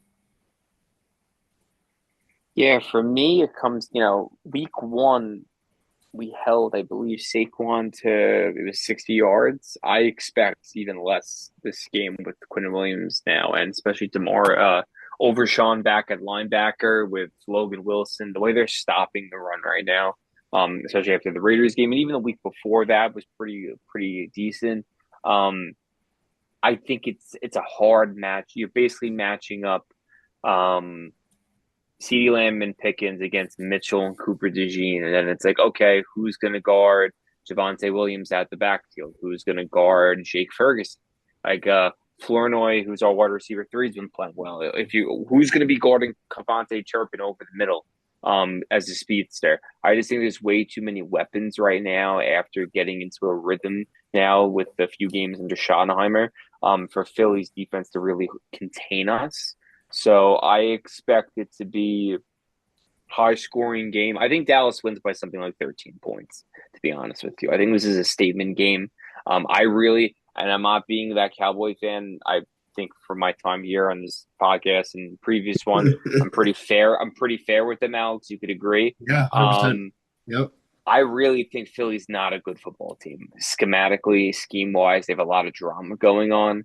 I think our DBs are going to punch AJ Brown in the face. He's going to go back to reading on the sideline his book, and we're going to go down the field with them a bunch of times. So I expect a 13-point win by Dallas. Yeah, I completely disagree on that one. Sorry, man. Call your dad, Mark. Yeah. I mean, my dad's a Cowboys fan, so he knows pain. Nothing against them. I just think they might be riding a little high off that Raiders win. I mean, it is the Raiders. No offense, Alex. No, don't take and that Philly D is stacked. I think they can match up with all those guys. I think you're forgetting about N'Kobe Dean at linebacker. He was all Yeah, I'm just not impressed by them. I don't know. I've watched them so much, was not impressed. I just see them. I get it. It's a good defense and everything like that, but I just see holes all the time watching them play. And I just see laziness on the defensive front. Interesting. Okay. They just look lazy to me in the box. From what since Jalen Carter's spit in, what's his name, Dak's face, I just, they just don't take it seriously as much for me. Interesting. Yeah, give me Philly covering, and give me the over. Still a little bit of a shootout. Yeah. I love everything you guys said. Definitely a nice variety of predictions. For myself, I think I tend to lean somewhere between Mark and Brian here. I think this is going to be a highly competitive game. Definitely a little more offense on the Philly side than we've been accustomed to the past few weeks. I got Philly winning 24-21. I'm just going to call a number and see where it sticks. I'm taking the bullet there, but I just think that this Dallas team will put up a competitive fight, and I think they're riding a little bit of hopium. I think they're going to have to make some second half adjustments with what Philly's going to do defensively. I think Dak struggles early and he finishes strong, and I think that it ultimately just comes up a little short. But who knows? We'll find out. 4:30. It's going to be definitely a game of the week, especially in that national slot. So really exciting. Now, we talked about Cleveland and the Raiders being the turd bowl for the AFC. Luckily, we have an NFC version of that as well. Atlanta Falcons are going to New Orleans. 1.5 for New Orleans. They're getting it home. The over-under is 39.5, and 130 is the money line. PU. Here, I'm not even going to try to make a prediction because the NFC South sucks. It's always parity. But just for the sake of pride, I'm going to take New Orleans here. I think they need to win at home just to save face, and Atlanta's a sinking ship, especially a demoralizing loss in overtime against Carolina last week. Robert, what are your thoughts here? Yeah, I think Saints win, and bold prediction, I think Saints win, and then Falcons fire their coach on Monday. Oh, okay. All right. Mark. I could see a little bit of a bounce back performance from Kirk Cousins. I see the Falcons taking this one and covering just because they're getting points. He's got to put some good film on tape, and if I was him at least, I'd be thinking I'm playing for another team next year, unless Penix's injury turns out to be like a lot more serious than it looks. I don't know. It's yet to be seen, but I think with having Kirk under the helm, I think they get something done in New Orleans. Give me the under though. Just weird matchup. Brian. Yeah, no, I agree. I feel like you have 7 games to prove that you're starting quarterback still in this league. I think Kirk can do it, and I hope he will, just because I think he's a good guy. He's good for the league. I think they're good. Atlanta wins outright, but I'll take the under on this, just because I think it's just going to be competitive because it's interdivision. But yeah. Sunday Night Football. We're looking at a massive playoff prediction game. Rams at home, opening up at -6.5. They're hosting Tampa Bay. Another tough road game for them, back-to-back weekends. Over-under is 49.5 and -310 for LA at home. I'm taking the Rams here. I think it's going to be a really close nitty-gritty fighting battle. because I think that the Rams are just that good, but in reality, Tampa's desperate. And they got to hold on to this lead in the NFC South, and I think they're feeling the pressure. So I think they're going to show up. I do love the over here. I think this is going to be a high-scoring affair where both quarterbacks are going to ball out. So I'm taking the Rams, the points, and the over here. Let's go to Mark. What is your prediction here for this game? So I think the Rams win this game, but Tampa Bay covers just due to that desperation. It's funny because at the beginning of the year, Baker was looking like MVP. I want to say like their first 5 games, like they were really looking like a true contender. Mm-hmm. And I think I noticed that at the time, but at the same time, it's like, but they need to get guys back healthy, and they just haven't. And I think it showed last week. The Bills kind of did whatever they wanted to, the Bucs on defense. So I think there will be some desperation from Baker, but the Rams end up taking this one. And I'll take the over here just because it's two pretty elite quarterbacks going against each other. Right. So I feel like this week could be like the humbling week for a lot of top teams. So I'm gonna go with Tampa on this one on a field goal win.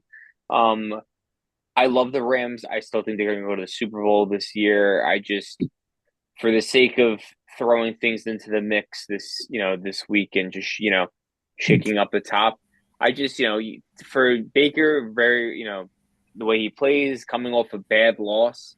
Even though offensively they played well, I expect more of the same in him just trying to push it through. Former team where he, performed great on a short week, if you remember, against the Raiders. So when he's a Rams. So I expect some desire to want to, push the envelope even more here. So I expect like a field goal win. Yeah, I agree with both Alex and pretty much I agree with pretty much all of us here where I think the Rams are going to end up winning, and I do think the Bucks will cover though. I think it'll be a close game, and I agree with Alex when he said it's going to be a shootout. I think we're going to see, if you got some fantasy players going in this game, I think you're going to have a good week. Yeah. Oh, 100%.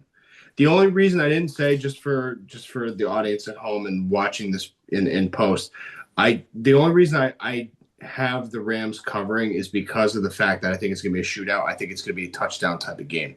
So whoever has the ball last is going to put up 7. So that's just kind of where I see the chips falling, and we'll find out by Monday morning, and we'll learn a lot about both teams. Monday night, Carolina visits the San Francisco 49ers. Well, quick 1 sec. I lost the line, but I think it was 3.5. No, I'm seeing 7. yeah, I'm saying minus 7. 7. Yeah. Sorry, guys. Yeah, I just got it back. Yeah, Rams are getting 7 at home. Over under is 48.5. Minus 345 is the money line. I love Carolina to play spoiler here. I will probably eat shit on Tuesday, and I will definitely shoot Desmond a text and saying, you were right. Sorry, guys. Sorry, everybody. But I'm going to go with the energy off last game. I think Bryce Young has found something. I think this team has a window of opportunity with Tampa being on the ropes, going on the road. I like Carolina here, and over under shaky, but I'm going to take the over. But I think Carolina, they don't cover, but they win outright. Let's go to Robert here.